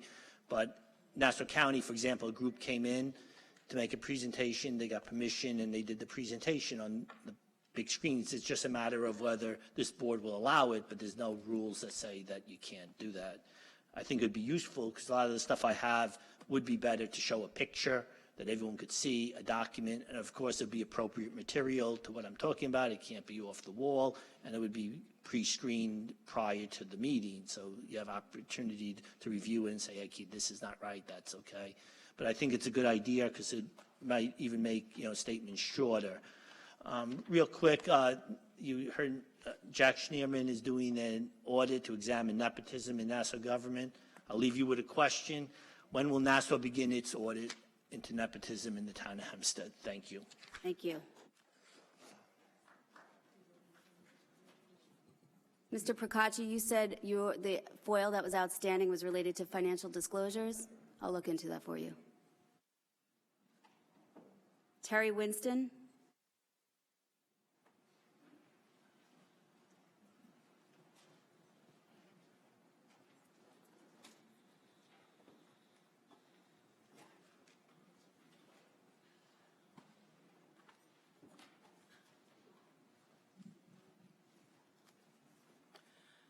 Good evening. My name is Terry Winston. I live in the incorporated village of Hempstead. I was at a public hearing hosted by the Town of Hempstead IDA last month and would like to address my concerns regarding the transparency and unprofessional behavior of the Town of Hempstead IDA members. The Town of Hempstead IDA public hearing exists only in name to appease the public and gives the Town of Hempstead IDA and the pilot recipient the opportunity to defend the giveaway of taxpayer money. The inducement resolution is a meeting where public input is optional, and the applicant and his high-powered attorney are afforded every opportunity to present at length to all in attendance what the project will entail and the benefits. I have the minutes from a public hearing dated August 11, 2011. The minutes I am referring to pertain to the application presented by Mercedes-Benz. In those minutes, page 26, line 6, Fred Parola admits that the decision has already been made. It is also interesting to note that Reginald Lucas, who's a current member on the IDA board, objected to this car dealership and recently favored Mazda. The current mayor of the village opposed the Mercedes-Benz pilot application and recently endorsed Mazda. The mayor's testimony can be found on page 8, line 21 through page 12, line 11. My just opposition regarding pilots has not changed, and yet the Town of Hempstead IDA would rather honor or take into account individuals who change their position like the weather. The Town of Hempstead IDA is an extension of a power structure whose sole purpose is to give away hard-earned taxpayer money to rich developers and corporations, a reversed Robin Hood, so to speak. The Town of Hempstead is protected by open-end legislation engulfed in flexible interpretation contingent upon whatever the favored agenda is. In addition, the Town of Hempstead IDA continues to deny me my right to public information that is essential to my input at these hearings. For instance, I am constantly directed by the Town of Hempstead IDA to put in a FOIL request for documents required before the public hearing, the day of the public hearing. This agency is misusing the true intention of FOIL. The public gets notified of the public hearing usually 2 weeks in advance, which doesn't allow ample enough time to put in the request in time for the hearing. I would like to request that you examine the minutes of all the public hearing pilots located in the village of Hempstead. The minutes are full of contradictions and blatant lies. This agency continues to be a thorn in the side of the residents in the village of Hempstead, and as long as the village, the town, and Nassau County turn a blind eye and are complicit, Hempstead is experiencing a downward spiral, but the rest of Nassau County will eventually suffer the same fate. That agency has to go. They've lost their usefulness, and that's all I have to say. The IDA is independent of the town board. They are an independent agency. I agree with some of the statements that you made. I sent in a letter of opposition to the granting of a pilot to the car dealership. I didn't think it was appropriate, but they chose to pass it anyway. Well, as long as they have the town of Hempstead attached to the front of the IDA, and there has to be some input from the town of Hempstead. That's not acceptable to me. That agency is a secret society. Someone has to be behind that agency. The members of the agency are behind the agency. You know what? That doesn't even sound right. If that's not corruption, and talk about draining the swamp. The IDA is appointed by the town board and then acts as an independent agency. There is one vacancy on the IDA board, and we have a resolution that's pending. It's been tabled to appoint someone new, someone from labor, to the IDA board. I don't believe anybody from labor has ever sat on the IDA board before. So we're waiting. I'm hoping that that resolution will be on the next administrative calendar.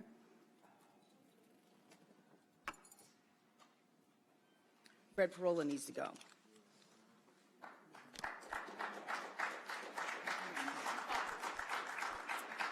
Hillary Winters and Bob Biller.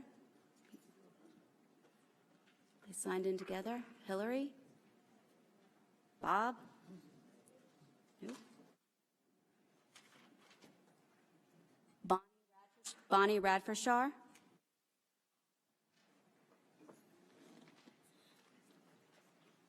Good evening. I have some notes here that I'd like to read, and I did that so I wouldn't forget anything, but it pertains to the RFPs for the Hempstead Animal Shelter. Privatizing the shelter is not the solution to problems that are simple to correct. The problem is the lack of desire for change.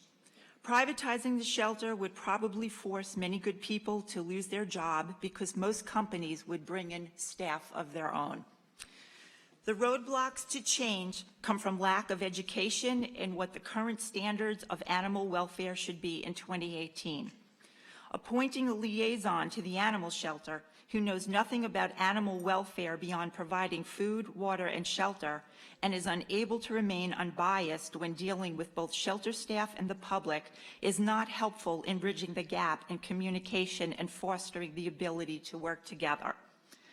Implementing the necessary programs that have been recommended by the community could turn the Hempstead Animal Shelter into the leader of animal welfare throughout the United States.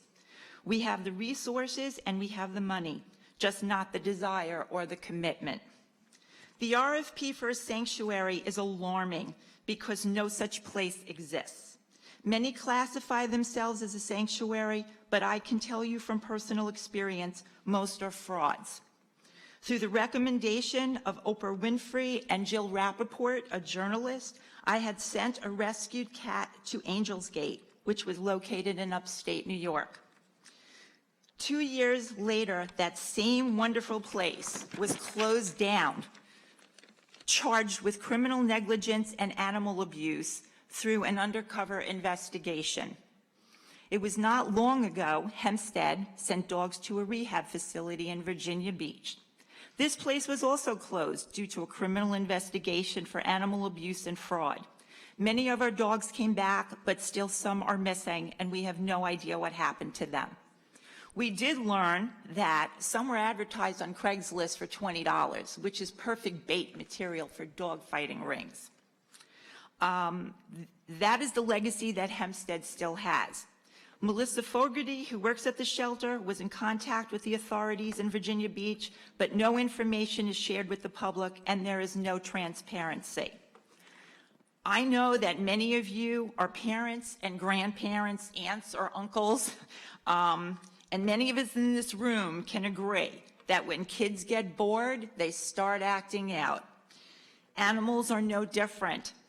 Being kept in a small enclosure with no stimulation or exercise, plus noise that's 24/7, would make anyone anxious and irritable. Imagine trying to go to sleep in the Midtown Tunnel during rush hour.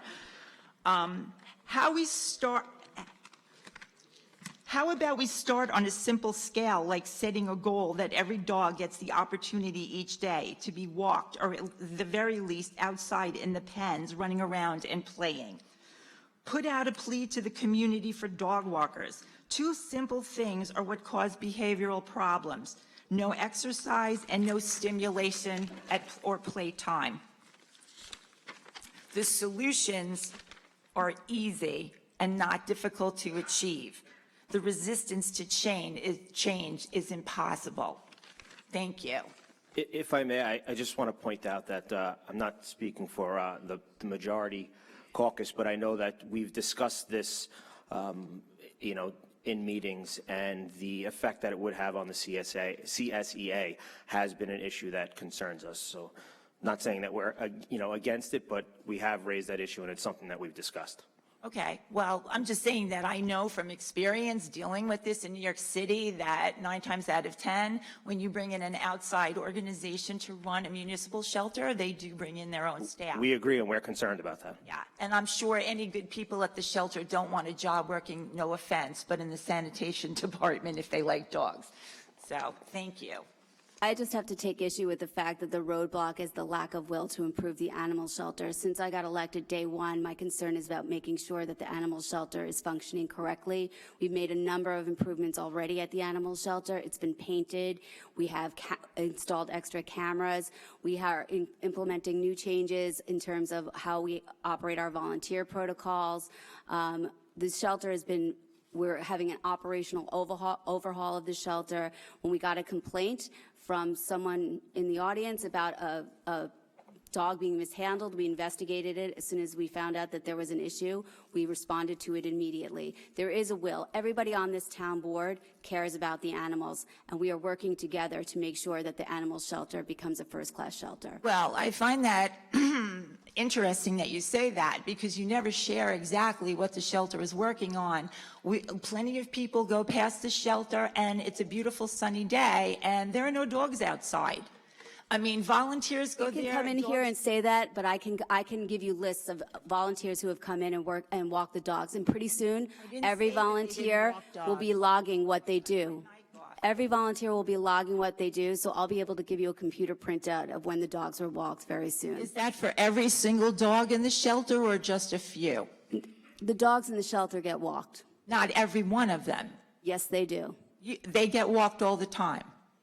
Walked on a regular basis. What's a regular basis? What's your definition of a regular basis? I'm not going to define that for you right now. I have to get the stats from the animal shelter. So much for transparency. So much for transparency. I'm answering your questions, Ms. Radford-Shar. You're the town supervisor who your whole campaign was based on transparency and reform at the animal shelter. And I'm doing both of those things. I said I'm implementing a system where we're going to start logging what the volunteers do. So in a short amount of time, I'll be able to give you the data on what dogs were walked and when they were walked. Okay, well, I hope that all the dogs get walked. Thank you. Next, Mita Meriday.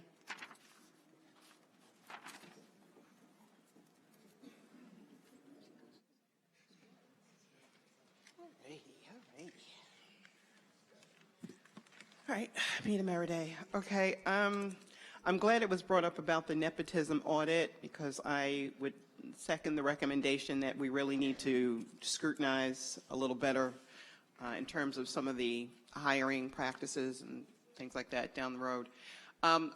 I noticed that when we were hearing about the information for the calling of the hearing, there was a reference to a pilot and Baldwin. And I really think, in light of the situation with Valley Stream, that the taxpayers are still addressing that issue, and we still do not have any clearly defined regulations or recourses when the actual payments don't meet up with the quote-unquote tax savings.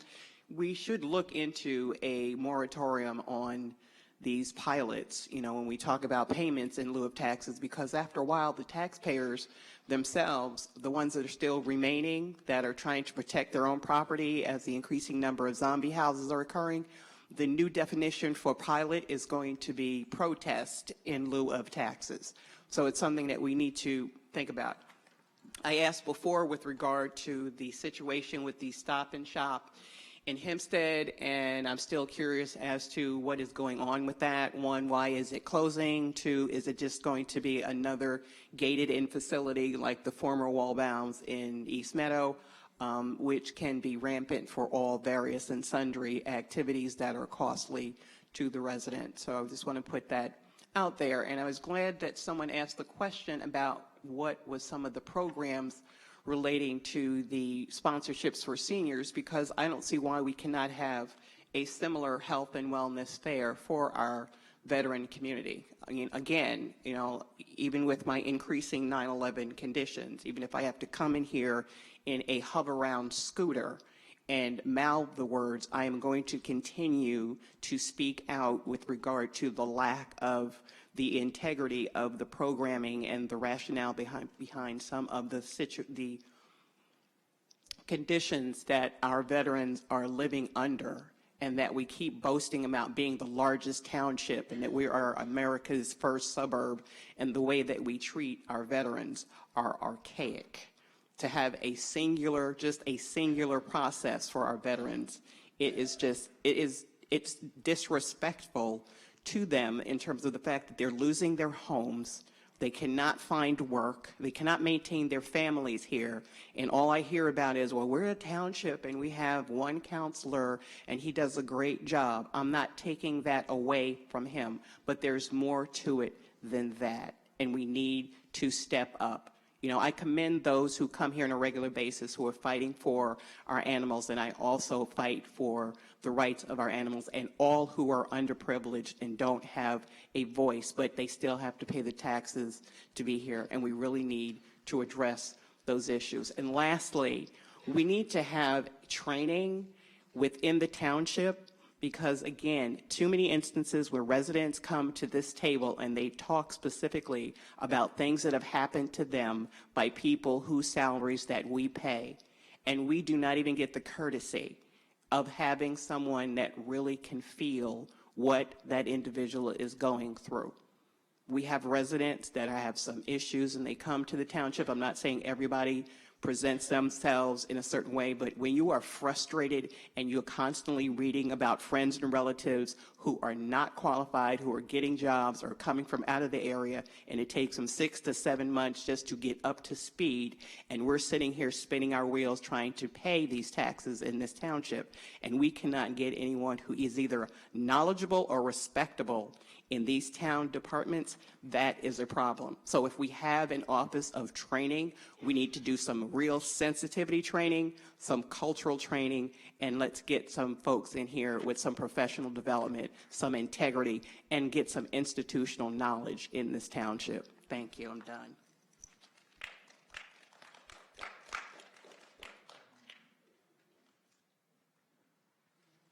Diane Madden.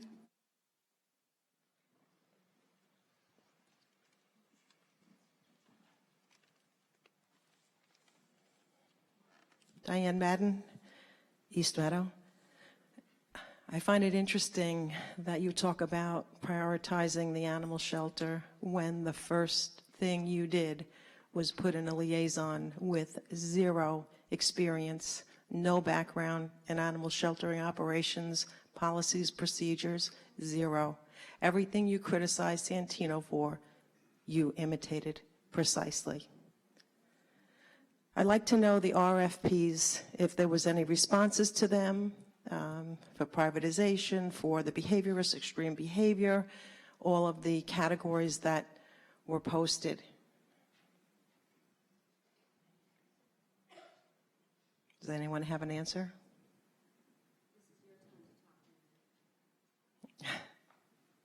It's interesting how you've cut off communication. You had no problem communicating not only with myself, but many people daily when you could hardly make a decision on your own.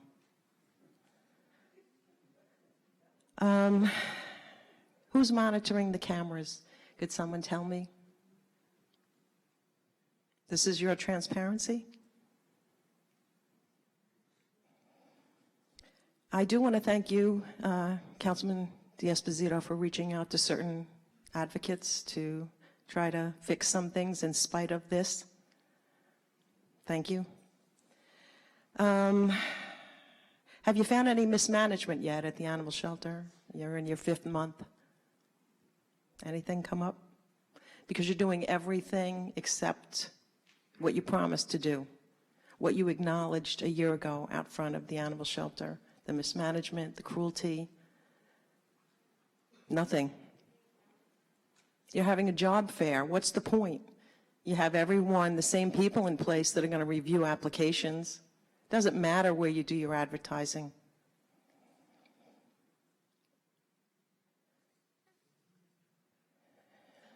You talked about monitoring the volunteers for dog walking.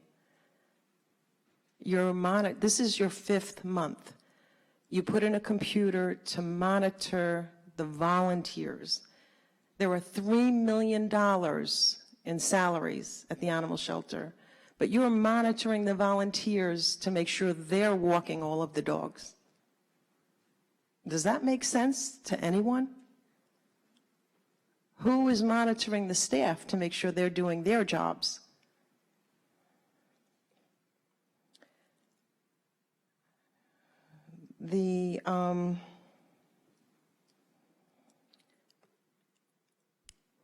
As far as the RFPs, does anyone know who will be on an interview committee, interviewing, reviewing these? Will the town board be seeing these applications? Is there an interview committee?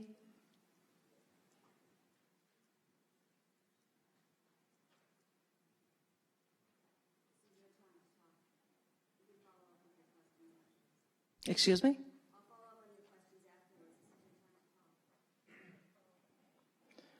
I have no problem with you answering my questions publicly. We don't have a friendship. We have a business relationship now. Are there cameras in the vet room, in the medical room? You mentioned that there would be.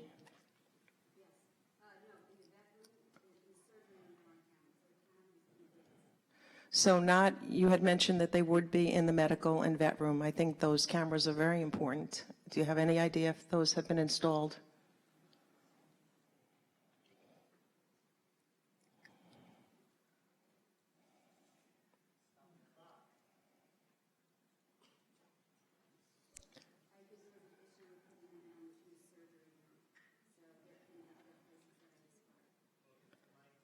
So, okay, there was an issue, Yes, but do you have the power to put those cameras in, I put the cameras in, except for those rooms? just in the surgery room. Because many problems and allegations of cruelty happened in those Well, rooms. there are many allegations, but I don't think there are many problems. Oh, is that true? There are not many problems? Not So all of these meetings that the public and volunteers and everyone is having with your staff, you haven't found any problems? Well, I know that there's a lot of misinformation spread on social media that turns out to not be true. Is that correct? That is correct. Be specific.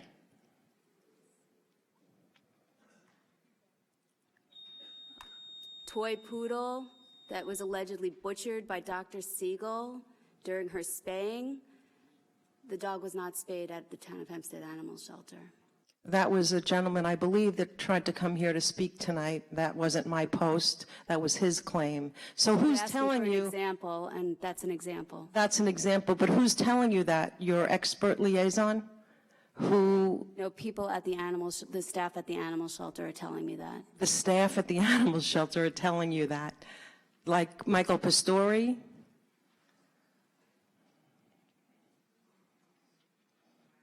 Maybe you should find out the person that posted that to find out if what the real truth You asked is. for an example. I gave you an example.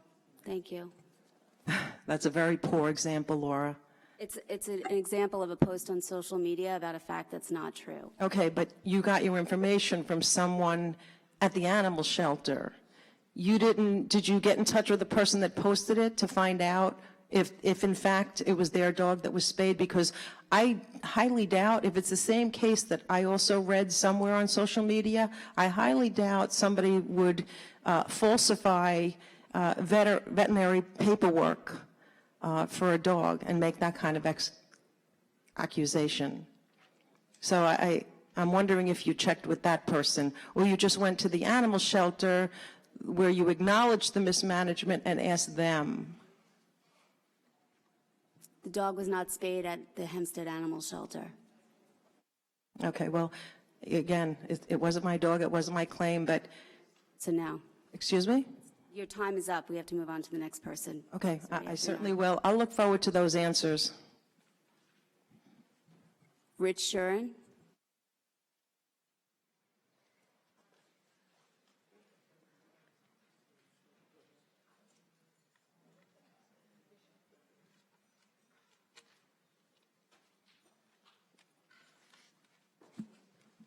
Good evening. Richard Shuren, 167 Jefferson Avenue, Harbor Island, New York. I just have a general comment.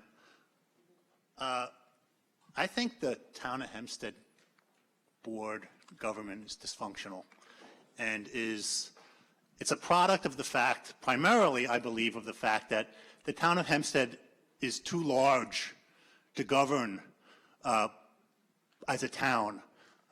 Local government is important to me, and to providing services, local services to people are important. And the town of Hempstead, as you know, is larger than many states, and larger than it's the largest town in the country. It clearly doesn't function properly. It doesn't provide local services in an efficient manner. We saw it in Sandy.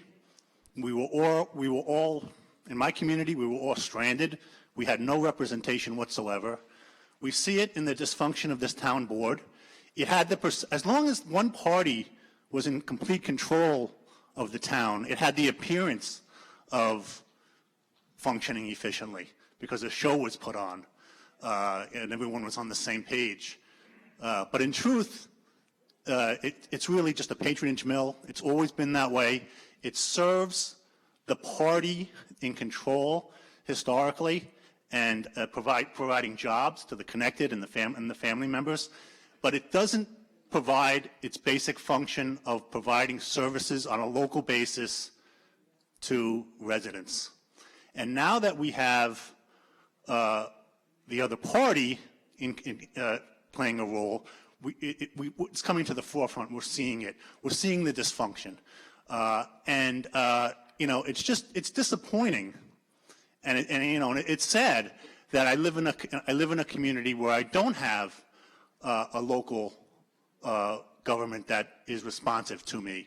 I can't go to a local community meeting and know the people. I don't know the staff. The town of Hempstead is too large, and it doesn't serve its residents. And I fear that I salute you, Ms. Gillen. I think you have an impossible task. You're dealing with a hostile board who is put there and supported by, a very strong political machine, very coordinated, and you're out there by yourself, and people are going to criticize you, and adversaries on the board are going to take pot shots at you continually.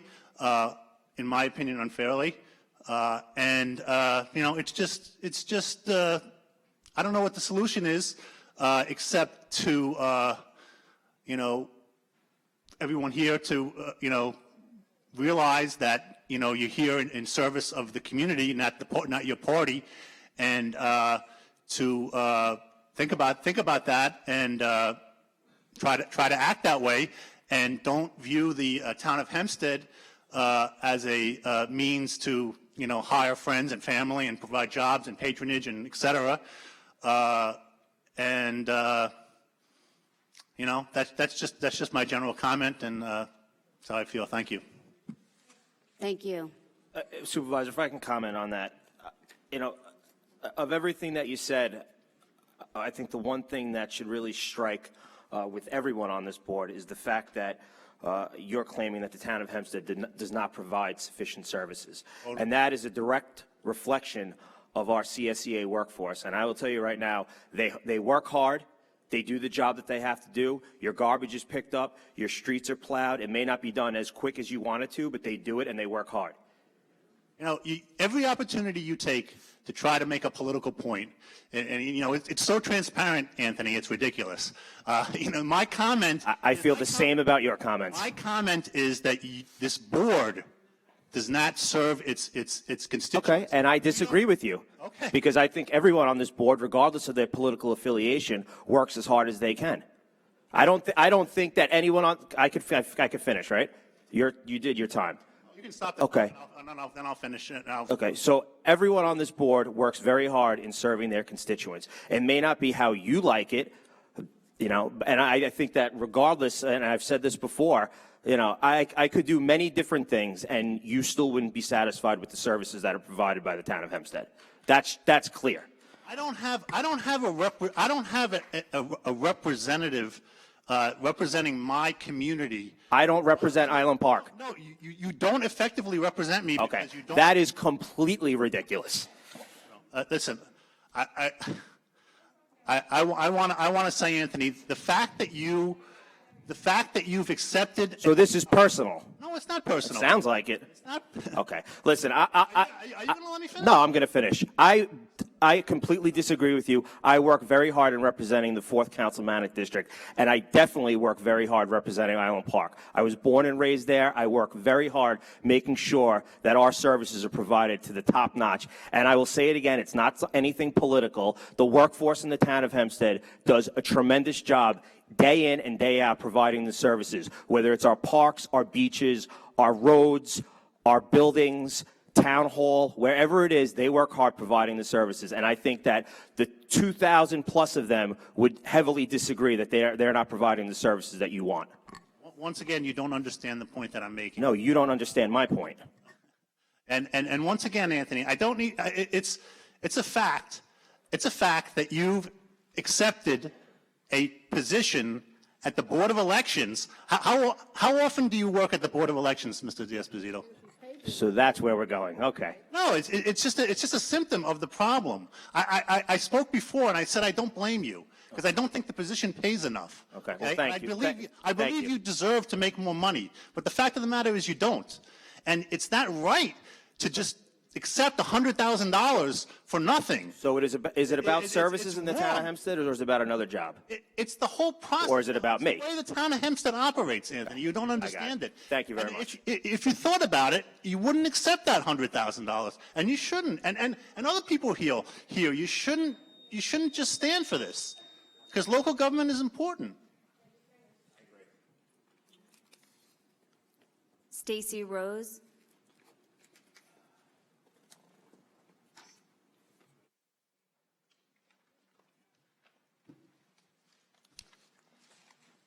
Hello, my name is Stacy Rose. I'm a resident of Freeport.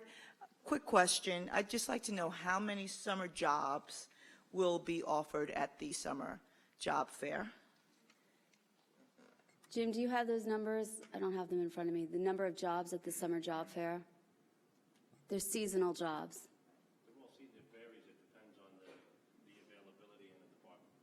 I can get you the numbers. I do have them, but I just don't have them with me today.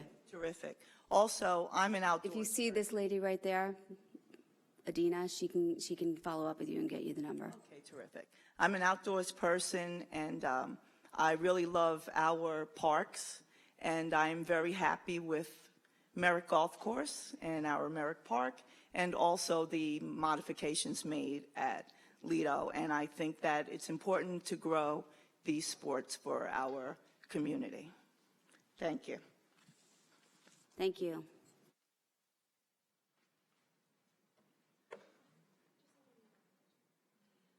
Dennis McInerney.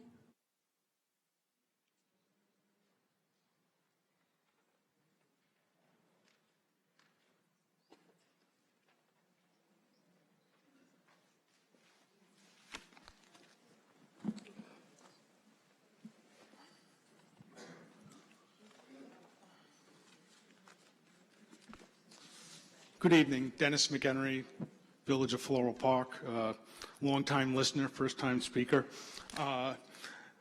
First of all, I just want to bring to the board's attention that on Friday, there is a deadline that the New York State Economic Development Corp has for submitting comments regarding the scoping document relating to Belmont Park. And I urge each and every member, as well as each and every member of the public, to submit their comments before Friday, because it is too important an issue in the town of Hempstead to leave it to just the state of New York. The second question, and I don't know who I should direct this to, is a correction of the transcript. If on the December 12th of 2017, there were some comments made by my representative, Mr. Ambrosino, which I do not think were correctly transcribed, and I think I brought them to his attention as well as your attention. And does the minutes of the meeting ever get corrected if, in fact, there's an egregious or even a significant difference between the transcript and the meeting? I didn't see it, I didn't see the comments that you're talking about. I did look, I saw that you flagged that, and I did look for the general topic of what you were talking about. I think you were talking about when Mr. Ambrosino voted on the MOU. Is that correct? That is correct. I did look, and there is some reflection there, but I didn't compare it to the video. Are you saying there's a difference between the video and what's reflected in the written minutes of the meeting? Yes, Supervisor.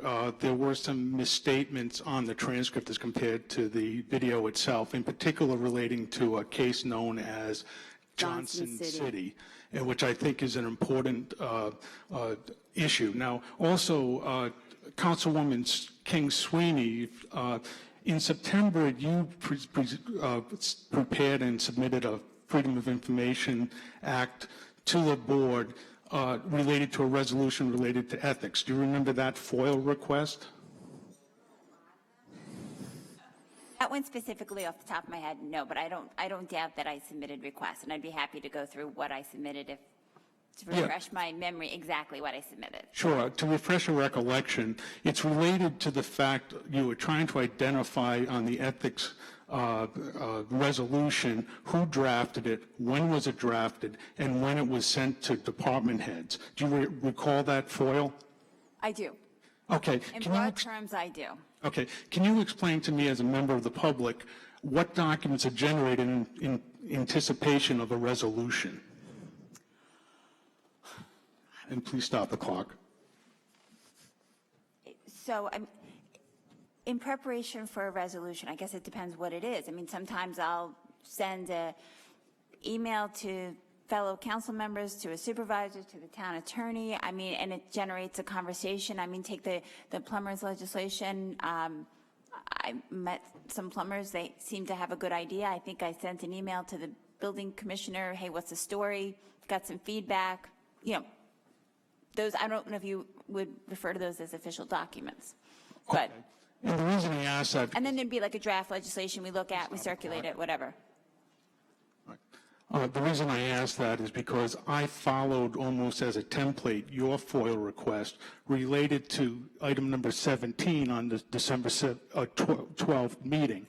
And Mr. Ambrosino, I've been trying for 4 months to find out what you relied upon related to your vote in favor 4-3 related to item number 17, December 12th. First of all, have you received my messages for 4 months? Please stop the clock. Mr. McInerney, here's the issue. The issue is very, very clear. You requested by FOIL request what documents I relied upon. I sent it to our FOIL officer. Truth is, I didn't rely on any documents, but I'm going to give you the source right now. Why don't you write this down? You have a pen and paper? It's called www.harrisbeach.com. And I reviewed the video transcript, and I said very clearly, very, very clearly, that I relied upon an opinion of a law firm that's an excellent law firm, Harris Beach.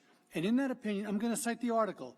Municipalities may be able to lay off despite contractual no layoff clauses. I never said it was an opinion rendered for me. I never requested an opinion. And if the minutes reflected otherwise, the video transcript was I relied upon an opinion of Harris Beach. And unless I'm wrong, this is the town of Hempstead. It's not a court. And the decision as to whether or not Johnson City and whether or not a municipality can delegate away its ability to lay off in the event of financial duress is a cause for the courts, not for here. And I made a simple statement that night that based on some reading I did, that I thought that the no layoff clause would be inoperable in the event of severe economic distress. You may disagree with me. That's all I'm saying.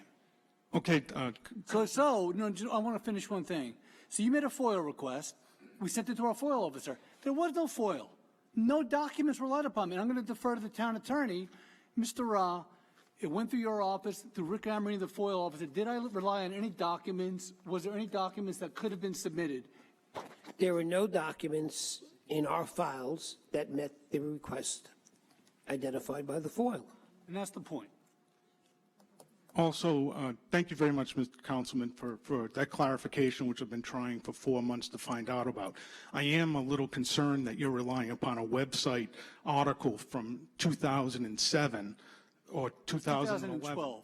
Well, 2012, and there's been subsequent cases. Are you familiar, for example, with the... I'm not going to argue the case now, Mr. Macker. Once again, this is the town hall. If you want, I think there's a venue a little north of here called Supreme Court. That's where you would take up your argument. It's not, this isn't a courthouse. I'm not going to argue my case with you. I made a decision to vote. I did some outside research, and I don't believe, in my opinion, my municipality, yeah, talk to your neighbor over here in Floral Park. He's been there. My opinion is it is very difficult for an elected official to abrogate or to delegate away its ability to lay off in the event of financial duress.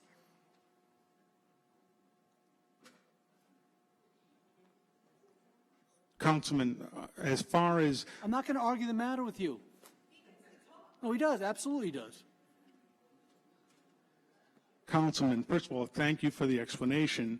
You never gave me that explanation. And I asked you, in response, you're going to explain your vote. You really didn't explain your vote the way you just did, number one. Number two, as far as relevant law, there are other people in this room besides me, just a taxpayer, I'm sure much more interested in the outcome of item number 17, which you voted in favor of. And honestly, I think you should have waited until a new supervisor came in so she would not be handcuffed. And you used that word 3 times in your statement, to my recollection. Handcuffed her and the new administration. No, that's not what I said. I very clearly said I do not want to handcuff the new administration. And in the event of financial duress, I do believe that an elected official and the town board retains the ability, and I believe the case law subsequent to Johnson City is rather clear on that. And if the supervisor would like to lay off people without financial duress, she can introduce that to this board, and we'll see what happens with that. I don't think elected officials take layoffs too easily. It's a very difficult and a very precarious way to go. So in the event of financial duress, the supervisor may want to introduce that, but we'll address that when it comes. I very clearly, and please don't ever misquote me, I said I do not want to handcuff the new administration. I said you used the word handcuff 3 times. I did not misquote you. No, I said I do not want to. You said using the word handcuff versus do not handcuff. Right, you do not want to handcuff. Correct. Okay, that's fine. That's a little different from what you just said before. Okay, Supervisor, this is exactly why I think the record needs to be clarified so that members of the public will understand it's not the Johnson study as it is in the minutes, but is the city of Johnson City. And also, as far as FOIL requests, that if in fact there are no responsive documents, that perhaps a little explanation in the spirit of transparency would be much appreciated by members of the public. I mean, I have been asked to spend $1.50 for documents related to Be Ready. And by the way, Be Ready, was that the Labor Council that you also referred to in your discussion? I've known Peter B. for about 35 years. I happen to have a high regard for his ability around municipal. I said, Peter, isn't it very difficult? And I was counsel to Mr. Blakeman, who was Councilman Blakeman back in when we formed the Nassau County Legislature. And relying on my knowledge from back then, I said, Peter, isn't it true that it's very difficult for any elected official to delegate away its ability to lay off in the event of financial duress? And he said, absolutely right. So in conclusion, Supervisor, see I'm short on time. I think it's important that your new regime be very responsive to FOIL requests so that the town of Hempstead does not have to pay its taxpayers for their court costs when they are successful in FOIL requests in accordance with the state law, which was passed ironically on December 13th. Thank you very much. Thank you. I have spoken with the town clerk to just make sure that we're really on top of our FOIL requests, and I know that her office is working diligently to respond in a timely manner. And I'm just curious, you were told you had to pay $1.50 to get some documents from Be Ready, is that correct? My understanding, Supervisor, is that I requested the time for Harris speech because at least the minutes of the meeting said that Harris speech did work for the councilman and did not mention Be Ready. The only reason... Did you pay your $1.50 and did you get the documents? No, I did not. I did, Supervisor, I paid the day that it was disclosed that there were 6 documents from Be Ready, $1.50 of a postal money order, which was sent that day to the town clerk, actually to the FOIL office, and I still have not received those 6 pages of documents as we speak. So you sent in your payment, yes? That is correct, Supervisor. Madam Clerk, will you look into that tomorrow, make sure that Mr. McInerney gets those documents? Can you give the information to Michelle over here? Can you give your name and everything? I will definitely look into that. Thank you, Madam. Of course. I'd like to see those documents as well. Understood. If I could just add, too, we rolled out about... Can I just say one thing? I'd like to see those documents, too, because I never got any documents. I will see whatever I can find, and I will distribute copies to everybody. Okay. I'm on it.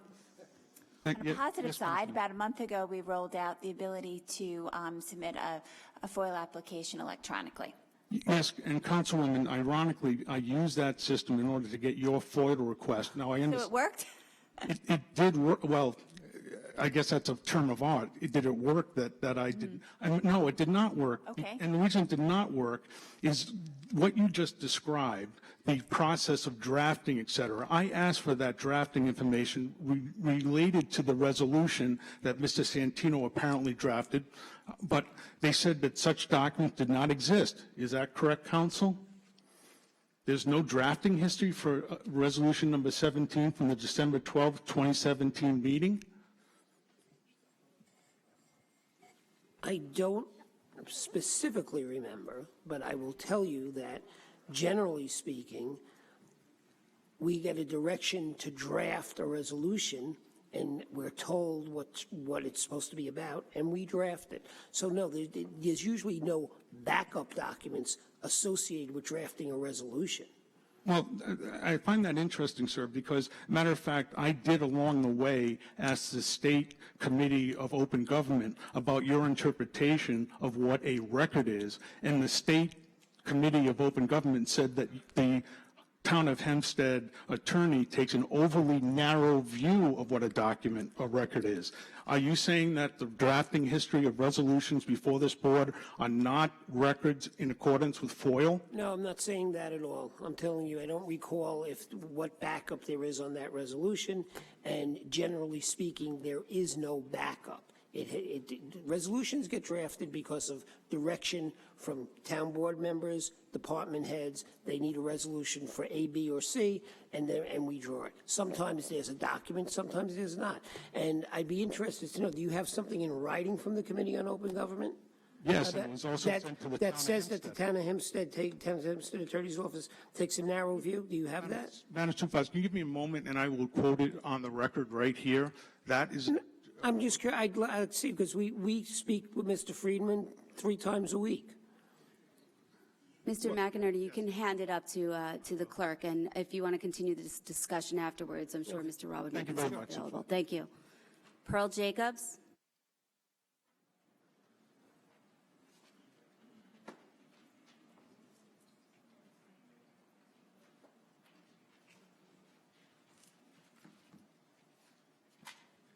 Good evening. Pearl Jacobs, Nostrum Garden Civic Association, Uniondale.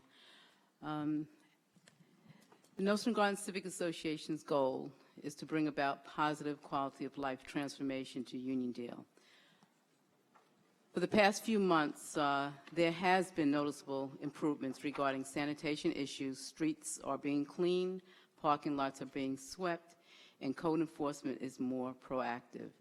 And we want to thank you, Supervisor Gillen, for hearing our concerns and, more than that, for taking action. Thank you very much. Attorney Ra, there is still work to do regarding residential sanitation violations. You did provide me with the Town of Hempstead ordinance relating to the homeowners' responsibilities in keeping their sidewalks and out into their curbs cleaned. I would like to meet with you to determine if revisions or amendments are needed to the current Town of Hempstead sanitation ordinance. Homeowners must be held responsible in keeping their properties clean and debris-free, and they must be informed of their responsibility. So I would like to meet with you and a few members from my board to discuss the current town ordinance and if any revisions or amendments are required to enact this actionable ordinance. Thank you. And regarding building code enforcement in Uniondale, we have a steep climb.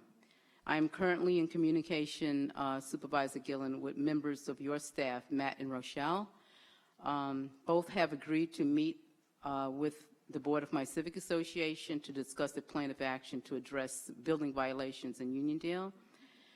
I am respectfully requesting that Matt and Rochelle attend my next month's meeting of the Nostrum Garden Civic Association to listen to our residents' concerns regarding building issues, building violations. And my next meeting is May 7th. I will send Matt another email. I would like them to be there. Last month he couldn't make it. I'm sorry his, children were not feeling well, but hopefully Matt and Rochelle may make our next meeting. Thank you so much. Thank you. I'd like to put this into the record. The building department code enforcement is a complaint with cases are investigated. You can't hear me? Okay. The building department code enforcement is complaint driven. Cases are invested within 48 hours. There have been 8,187 complaints received from January 1st, 2017 to the present, of which 754 have been from Uniondale. There have been 40,905 inspections made from January 1 through 2017 to the present, which 3,806 have been done in Uniondale. There have been 819 violations issued from January 1st, 2017 to the present, of which 906 have been issued in Uniondale. There have been 2,778 tickets issued from January 1 to 2017, January 1, 2017 to the present, of which 288 have been issued in Uniondale. There are currently 3,240 open cases in Uniondale, of which 517 are for illegal apartments. We do thank you to my building commissioner. Thank you very much, and I thank you for the court enforcement and thanks all of those residents who do call in and let us know what's going on. So this is how we have been able to do all of this in Union.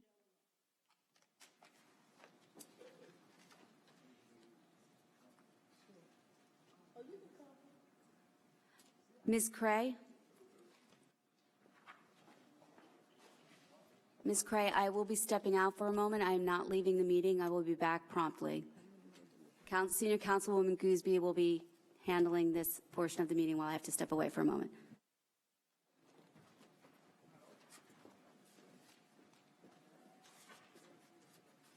Thank you, Mary Ellen Cray, Uniondale.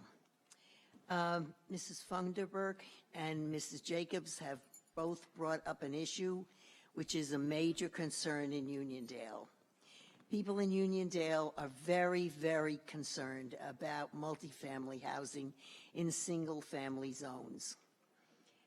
I have a suggestion that perhaps you might consider registration of rental homes. There is something like that, excuse me, in the village of Hempstead, and it might be a way to start having a handle on what is happening as far as homes being rented out. I'm sorry to interrupt. I think we do that already. Yes, we do. Commissioner? We do, right? She's talking about the double, more people living in a home. And we do, if we get complaints, we try our best to correct those. But as you know, we cannot, if we knock on the door and they don't let us in, we cannot go into those homes. You're aware of that. And I know the superintendent also is very concerned with it. He's working with our building department on a special issue to try to see what we can do to alleviate some of that. But again, we must make sure that we follow the law. I understand that, but what I am asking now, in light of the comment that was made, you're saying that there is a requirement if a home is a rental home that it fills out a registration with the town of Hempstead as a rental home? Supervisor, Commissioner? Yes. That's how I understand it. Commissioner can I've heard of it. No. Commissioner? So what you're saying is if a house is rented, let's say, to Hofstra students, that house is supposed to be registered with the town of Hempstead? As far as I understand it, yes. The commissioner will be able to explain better. Good evening. Yes, what we're doing now is we're putting together a rental registry of listing all the properties that people are renting, correct? How do people know that they have to register their rental properties? We reach out to them. We have all multifamilies, all these different ways that we have records of. We've reached out to all of those, yes. So then there's a form that is required. In short, supposing Mrs. X buys a house in Uniondale, decides to rent it to college students, then she is informed in some way that she is supposed to fill out a registration that house on Z Street is a rental house, and you have that paperwork? That is correct, and it still has to remain a single-family home. Just because she's renting it out, she cannot make it a multifamily house. Right. You can't have key locks, you can't have separation of living space, you cannot have people sleeping in the living rooms, you cannot have two kitchens, sleeping in the basements, etc. Right. But in short, there is some methodology that points out to businesses that are renting out properties that they are supposed to fill out a rental form or a registration form with the, is there a fee required with that? Yes, there's a fee associated with it, yes. Okay, thank you very much. My next question is about the banner flags. I understand that there are permits for the banner flags. Our youth project usually puts one up for the summer camp. Now, do we have to come down to the building department and fill out a permit for? Are you talking about, I know we've discussed the surfboard signs. Is that what you're talking about? Or are you talking about something different? The banner flags they're curved on one side and straight on the other. Yes, those are surfboard signs. Okay, these banner signs are different. Right. They're the ones that you would see like the flags, they tie to a building and they run across. You see them at grand openings of car stations like that. Those you could get a temporary permit for. Surfboard signs you're not allowed to have. At all? We do offer, is there a temporary permit for the surfboards or no? I don't believe this for a temporary surfboard one, no. But for other types of signs, there are temporary. They're all over the place. They're all over the town. If you could give me a specific list, I'll make sure they're gone because we aggressively go after them. Now that the weather's changing, they're going to start coming out. Why do you pick on those particular flags? If I can, I mean, I know that one of the reasons as to why we addressed the surfboard signs in the past is because very often, I'm not saying every business handles it this way, but we had a lot of complaints, and I believe this was before I got here, but I've seen it. The flags are left and they become torn, ripped. Next thing you know, they're flying down the street. So it became an issue that they're not really affixed to a building or to a structure. They're kind of, freestanding. So it became an issue, a safety issue, as well as it just, once they got torn, it looked terrible. Exactly. And most of the times they put them on the sidewalks, blocking the sidewalks, so people with strollers and walking by couldn't get through. Yeah, it was impeding, pedestrian traffic. So my specific question relates to the one that we put up for Uniondale Community Council's youth project on the property, and you're saying that we cannot do that for the summer camp. I'm not saying that. What There's I'm saying no way is, to get a permit or anything? I'm not saying that at all. What I'm saying is, give me the specifics. You and I will sit and we'll talk about it. Okay. Okay, very good. Thank you.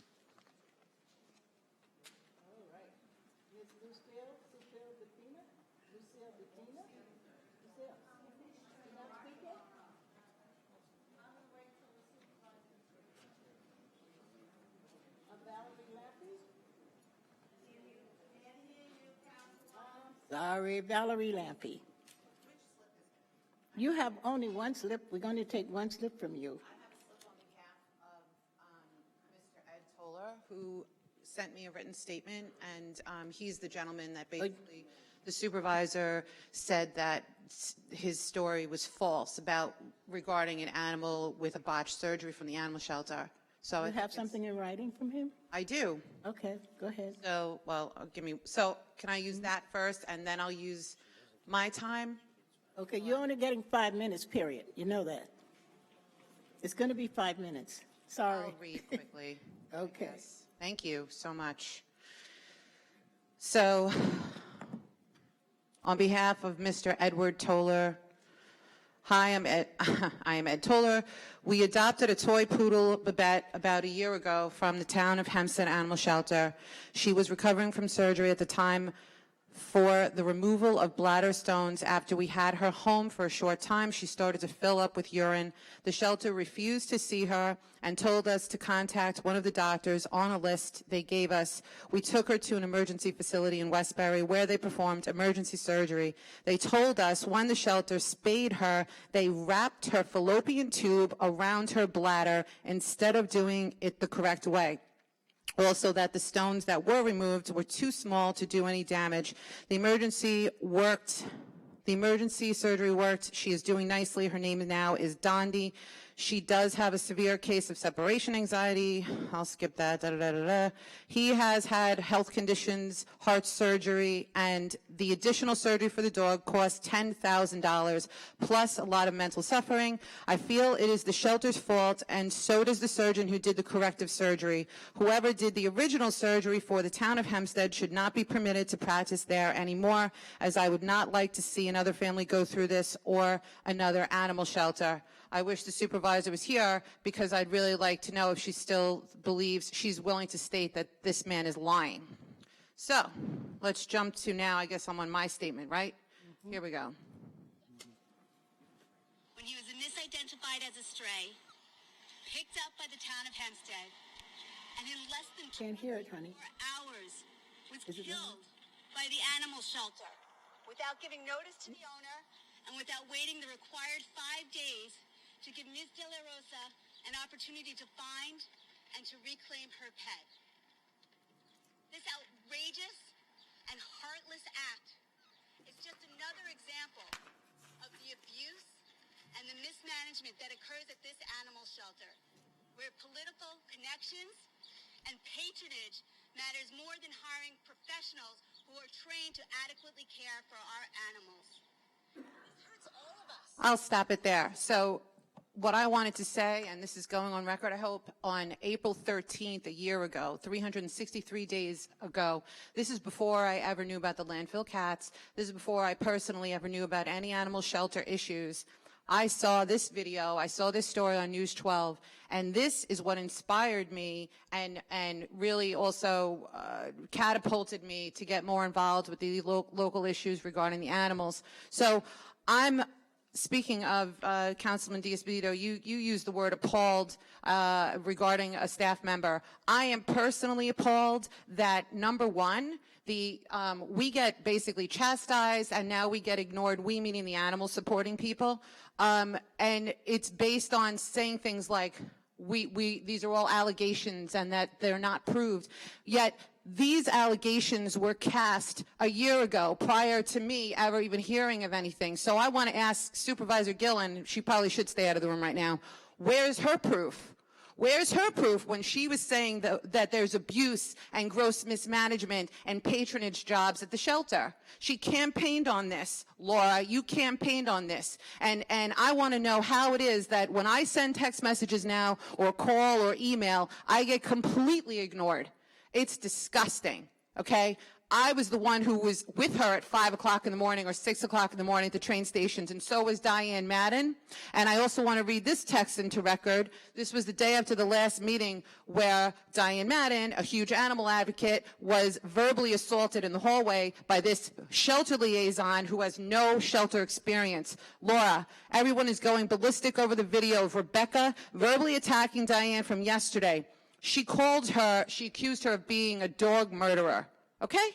And I said, I think back to how much Diane did for you and your campaign, how many people she rounded up, and how much time she devoted to you, and I am just stunned over what went down yesterday. She's the enemy now? How is it okay for Rebecca to slander her? We have real problems here. I hope you're removing Rebecca as the shelter liaison.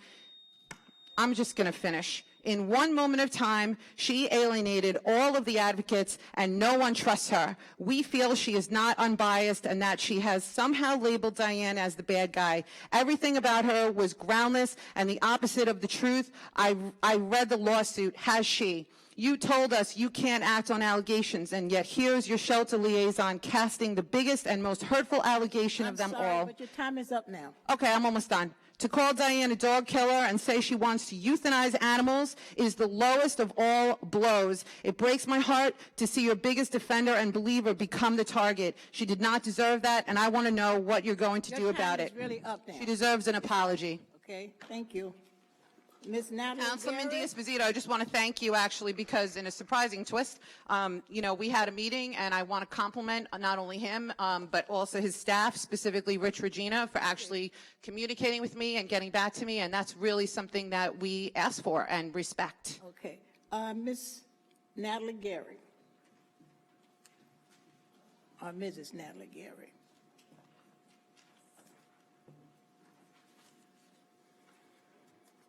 Hi, Natalie Gary, Roosevelt resident. Okay, I just had a couple of questions. Actually, I was at Weston Beef yesterday and was speaking with the nice manager there. His concern was that he has like these carts, and he wanted to know. He said he's been trying to talk with the town of Hempstead. I don't know if he did, if he didn't, but that the carts are being, taken into the community. He wants to see if he can get a area where the carts only once they go out to perimeters that they stop moving.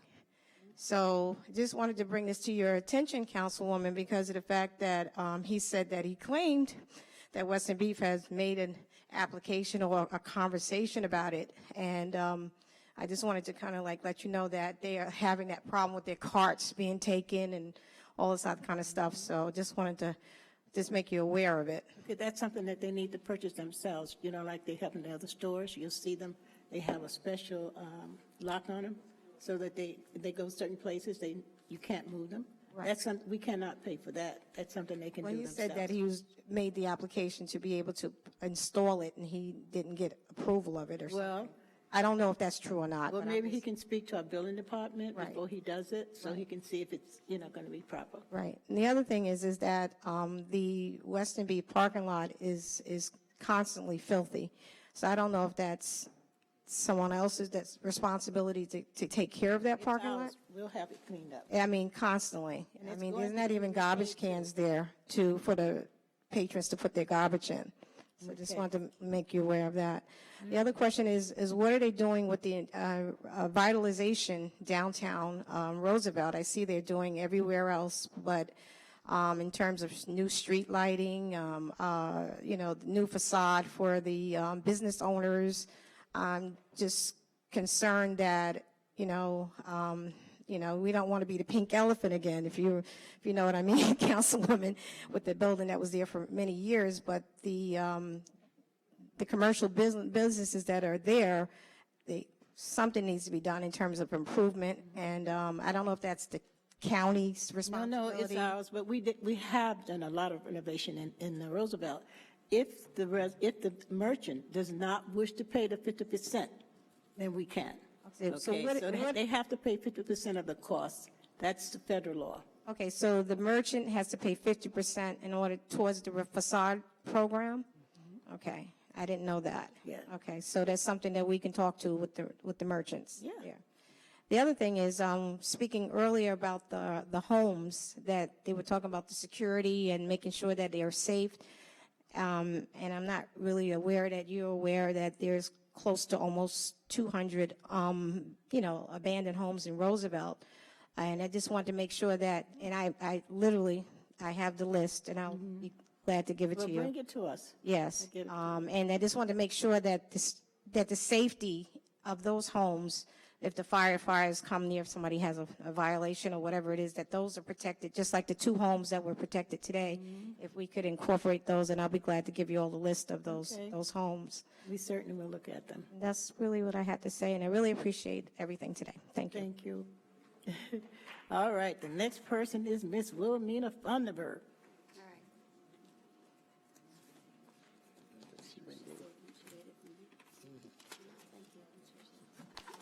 So that's the only one we got. So take a minute and we got this one. That's her. Dinner and everything else when you come and eat. You got it right. We get paid well for this. Thunderberg, 156 East Clinton Avenue in Roosevelt. Oh, you can't hear me now, huh? It's pretty big here. I don't know why not. But I'm going to talk about quite a few things that is happening in Roosevelt that really, really need to be attended to. Number one, what is going on with our community field office there on Nassau Road? Councilwoman, I think you need to visit it and really see what's going on in there, because at some point in time, we could go there and leave any complaints and it would be forwarded to your office. I don't think that's one of the things that's being done right now. And the code enforcements, how many are in Roosevelt? Because I tell you, all they got to do is ride through Roosevelt during the day. They don't have to wait for nighttime. And, and I hear the gentleman speaking, and I hear you saying you can't go in people's homes. Yeah, no, you don't have to go in their homes. I mean, we all know that when you ride around and you see 3 and 4 television attachment on people's homes, that there are more than one family living in that house. There are other ways you can find out how many families are living in the house. You can check the mail that comes there. I mean, the code enforcement, they need to come out and start looking, because I'm telling you, Roosevelt is really and truly getting really overcrowded, okay? And I'm speaking from what I know, not what somebody's telling me, because I'm up late at night, I drive around, I look, and I see, and I'm telling you, you can barely get down a street, especially when it starts around 5 o'clock in the evening. I mean, you can't even see the curving. That's how many cars are parked. And, and I know it's not only in Roosevelt. And on the street that I live on, you can really, really, really see the difference, because at the end of my street is a sanitation department, there's a school, and I mean, these cars are coming back and forth, and you really and truly, you got to stop. There's no way that you can have 2 cars passing each other on East Clinton. And that's really need to be taken into consideration. And it doesn't mean that you can't find out that more than 2 families in a home. I mean, there's a way for you to find out that there's more than 2 families. Really and truly, we got 3, 4, 5, and 6 families in a home, okay? And somebody needs to do something about this. I mean, we pay our taxes.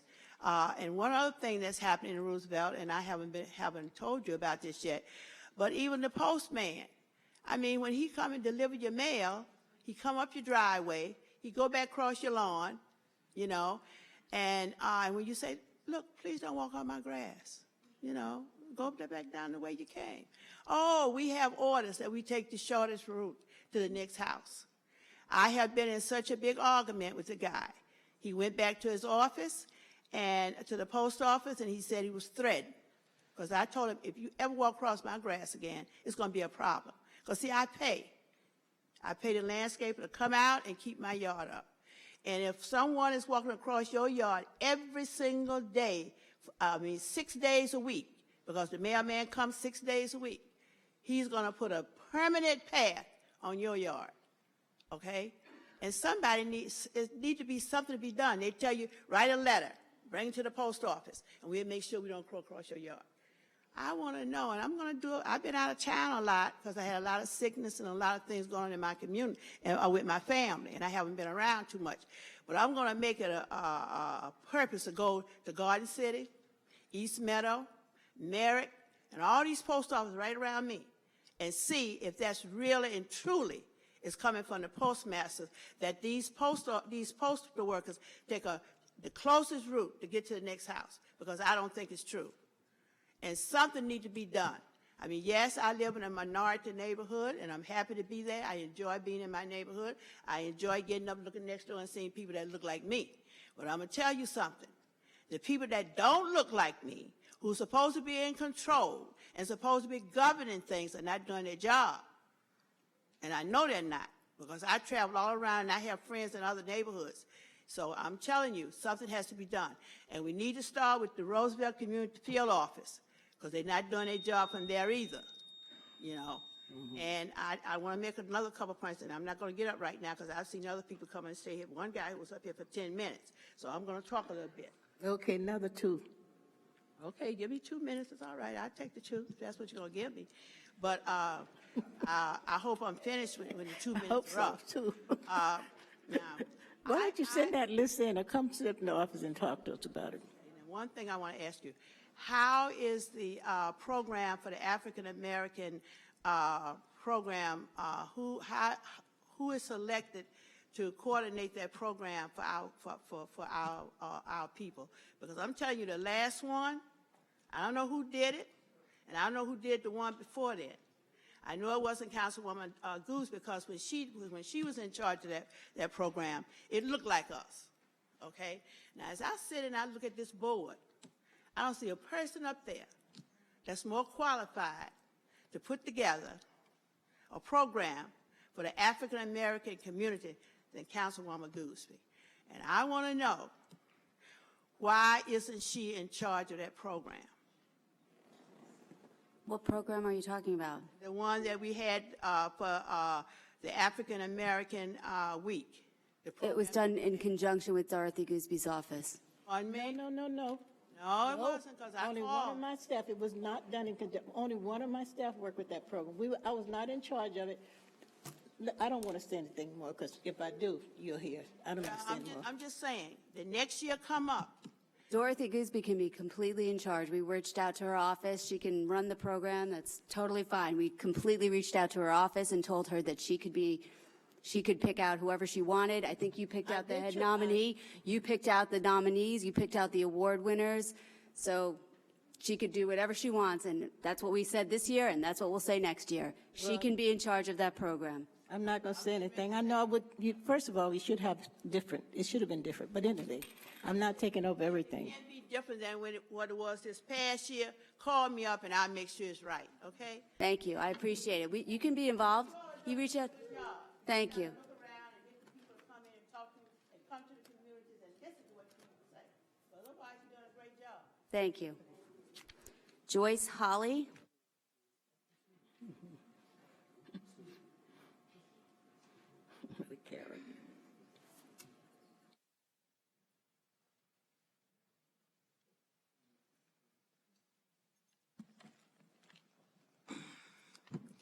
Good evening, Madam Supervisor.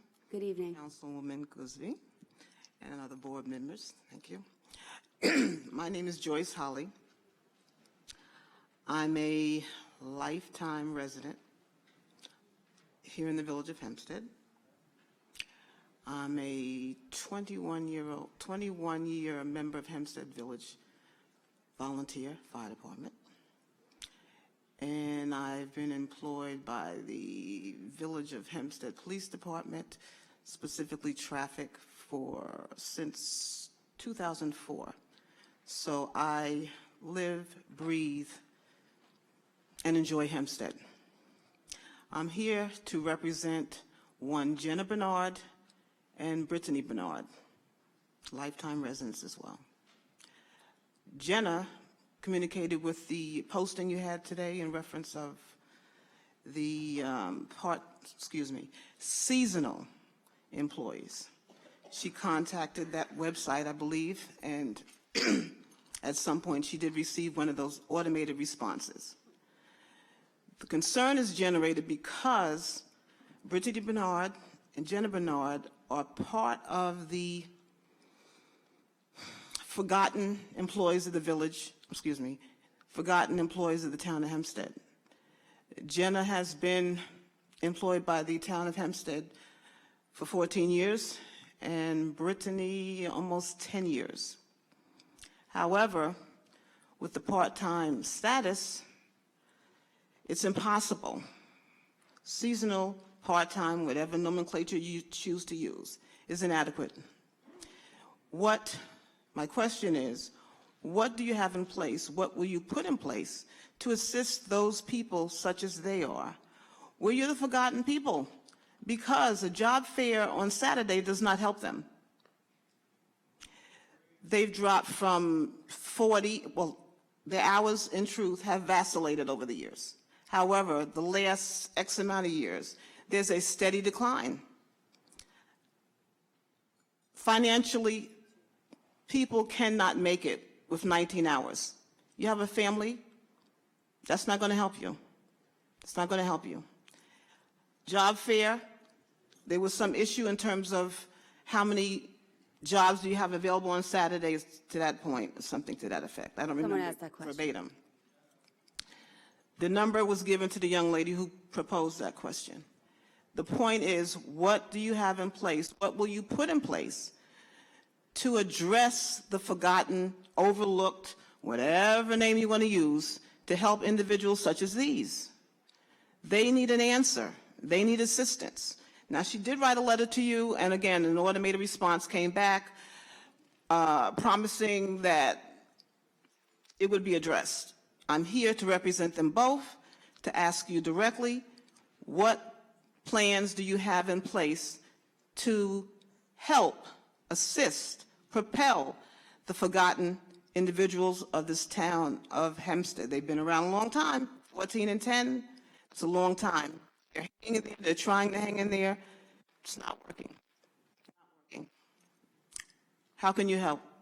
So I don't know anything in particular about these particular individuals, but if you would see Ms. Biedenbender, I'll take your information and we'll look into them. We do have something called the Tosner list, which is a list which we have employees who are part-time who are eligible to be made full-time employees. I don't know. They may be on that list. They may not be on that list. I'm not sure. Well, I've been advised that once you are on that list with the 19 hours max, it's designed that you won't meet the desired hours to get full-time. So it's a catch-22. And that's why they're soliciting your assistance, and that's why I'm here to represent them. Thank you. I'd be happy to look into it if you just give the information and we'll Thank you follow very up with much. you. Thank you. Here for all these years, just 19 hours? Yes. It's been declining. At one point, way back when, there was a time where there were 40, but it went to 24, then 19, then it went back to 16, 14, and then now it's 19 for the last several years. I don't understand that. No, so they're not on the list. So it's been vacillating. They're not on that list that you're referring to because you have to have enough hours to warrant you being placed on said list. Well, if I'm only making 16 hours, I'll never accrue enough hours, to make the said list. And therein lies the issue. It's a catch-22. Hence, I'm here to represent them and inquire what is the answer. How do individuals such as they, who are between a rock and a hard place, literally, get assistance? Because you're soliciting for a job fair on Saturday, you have postings on the internet.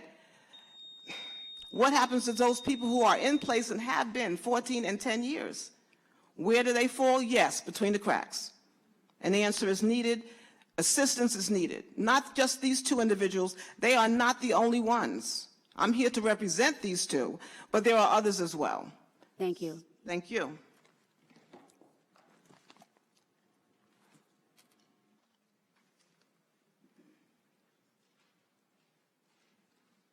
Lucille Defina.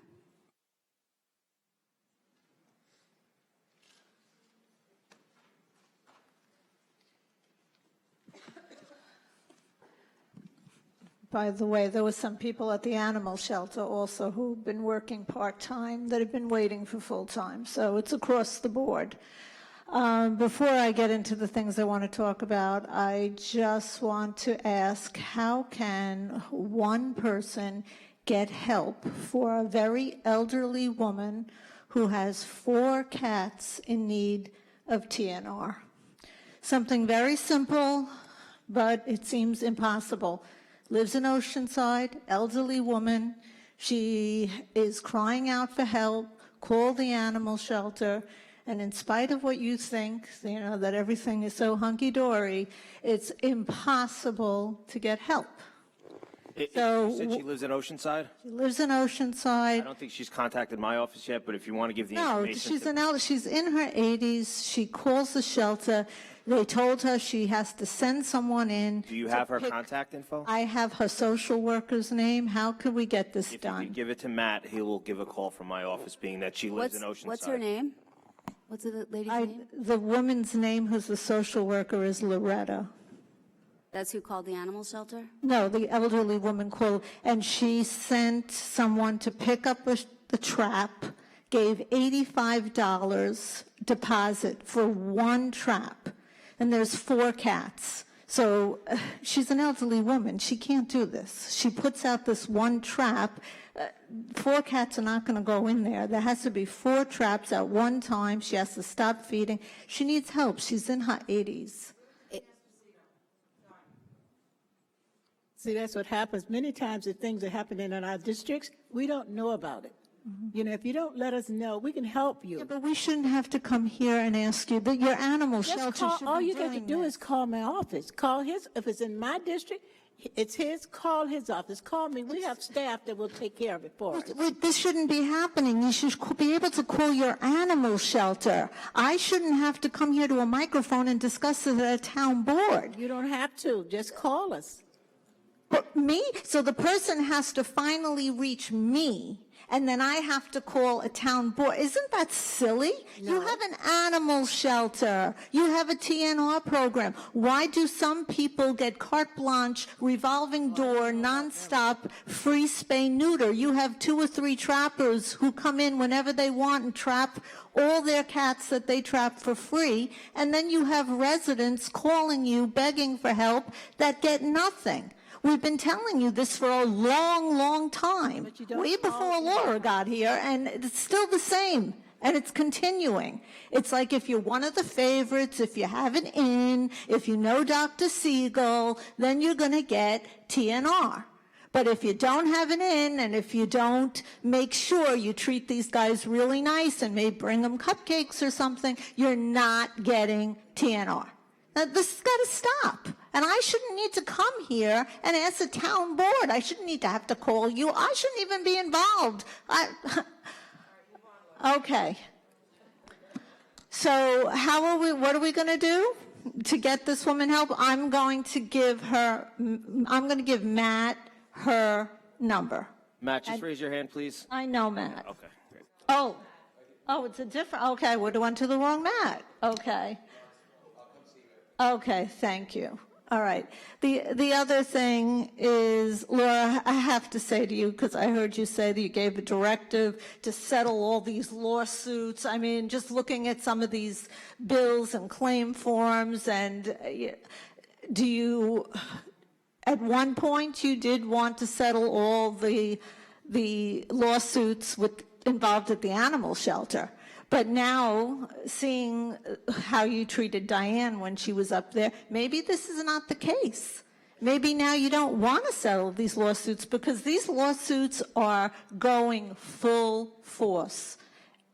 Well, just so you know, lawsuits are settled upon the recommendation of council and in conjunction with the town board. They all have to agree to settle a lawsuit. It's not one person who decides to settle a lawsuit.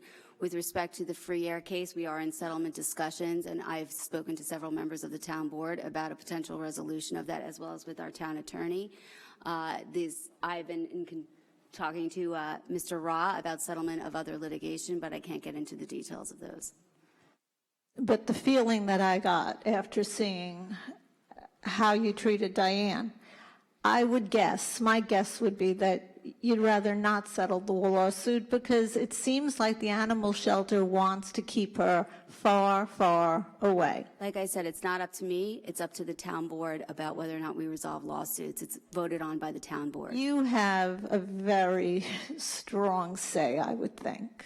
I have one vote just like everybody else on this board.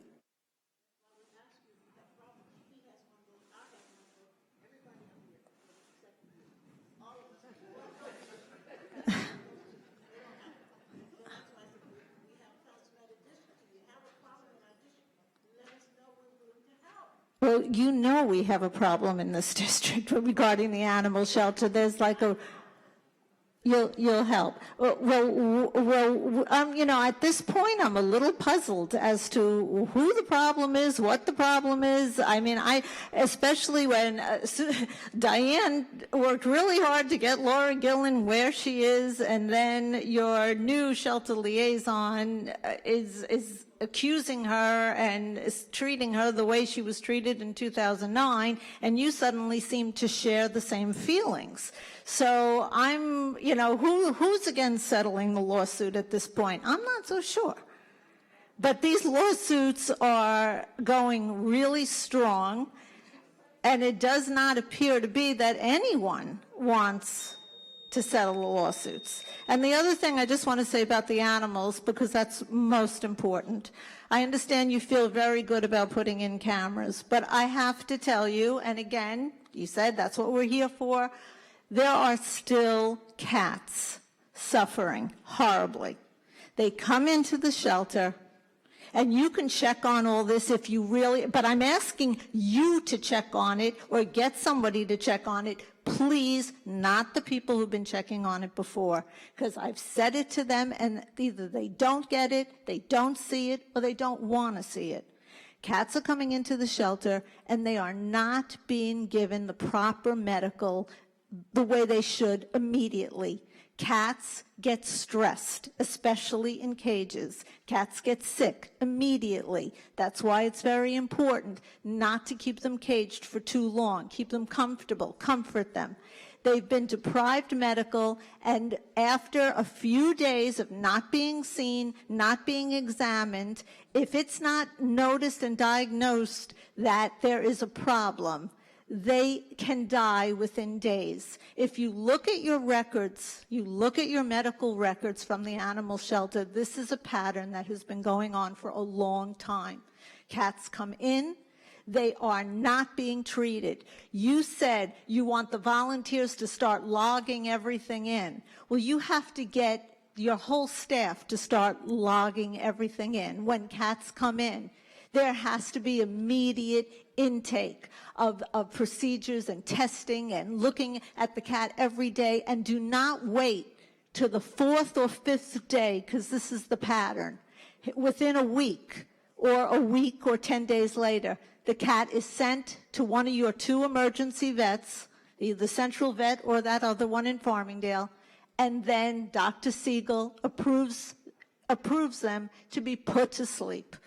Every medical record I look at looks like this. if that cat was taken care of properly when it came in and wasn't so stressed out and probably stopped eating and starved itself for 3 days before he sent it to a vet under emergency care a week later and then said, oh, have to put it down, it's inhumane to keep him alive. That's a pattern that's happening over and over again. If you just look into this, you will see. And it really needs to be addressed right away. Okay, thank you. Thank you for your comments. You're welcome. Okay, that concludes this evening's town board meeting. Everybody get home safely.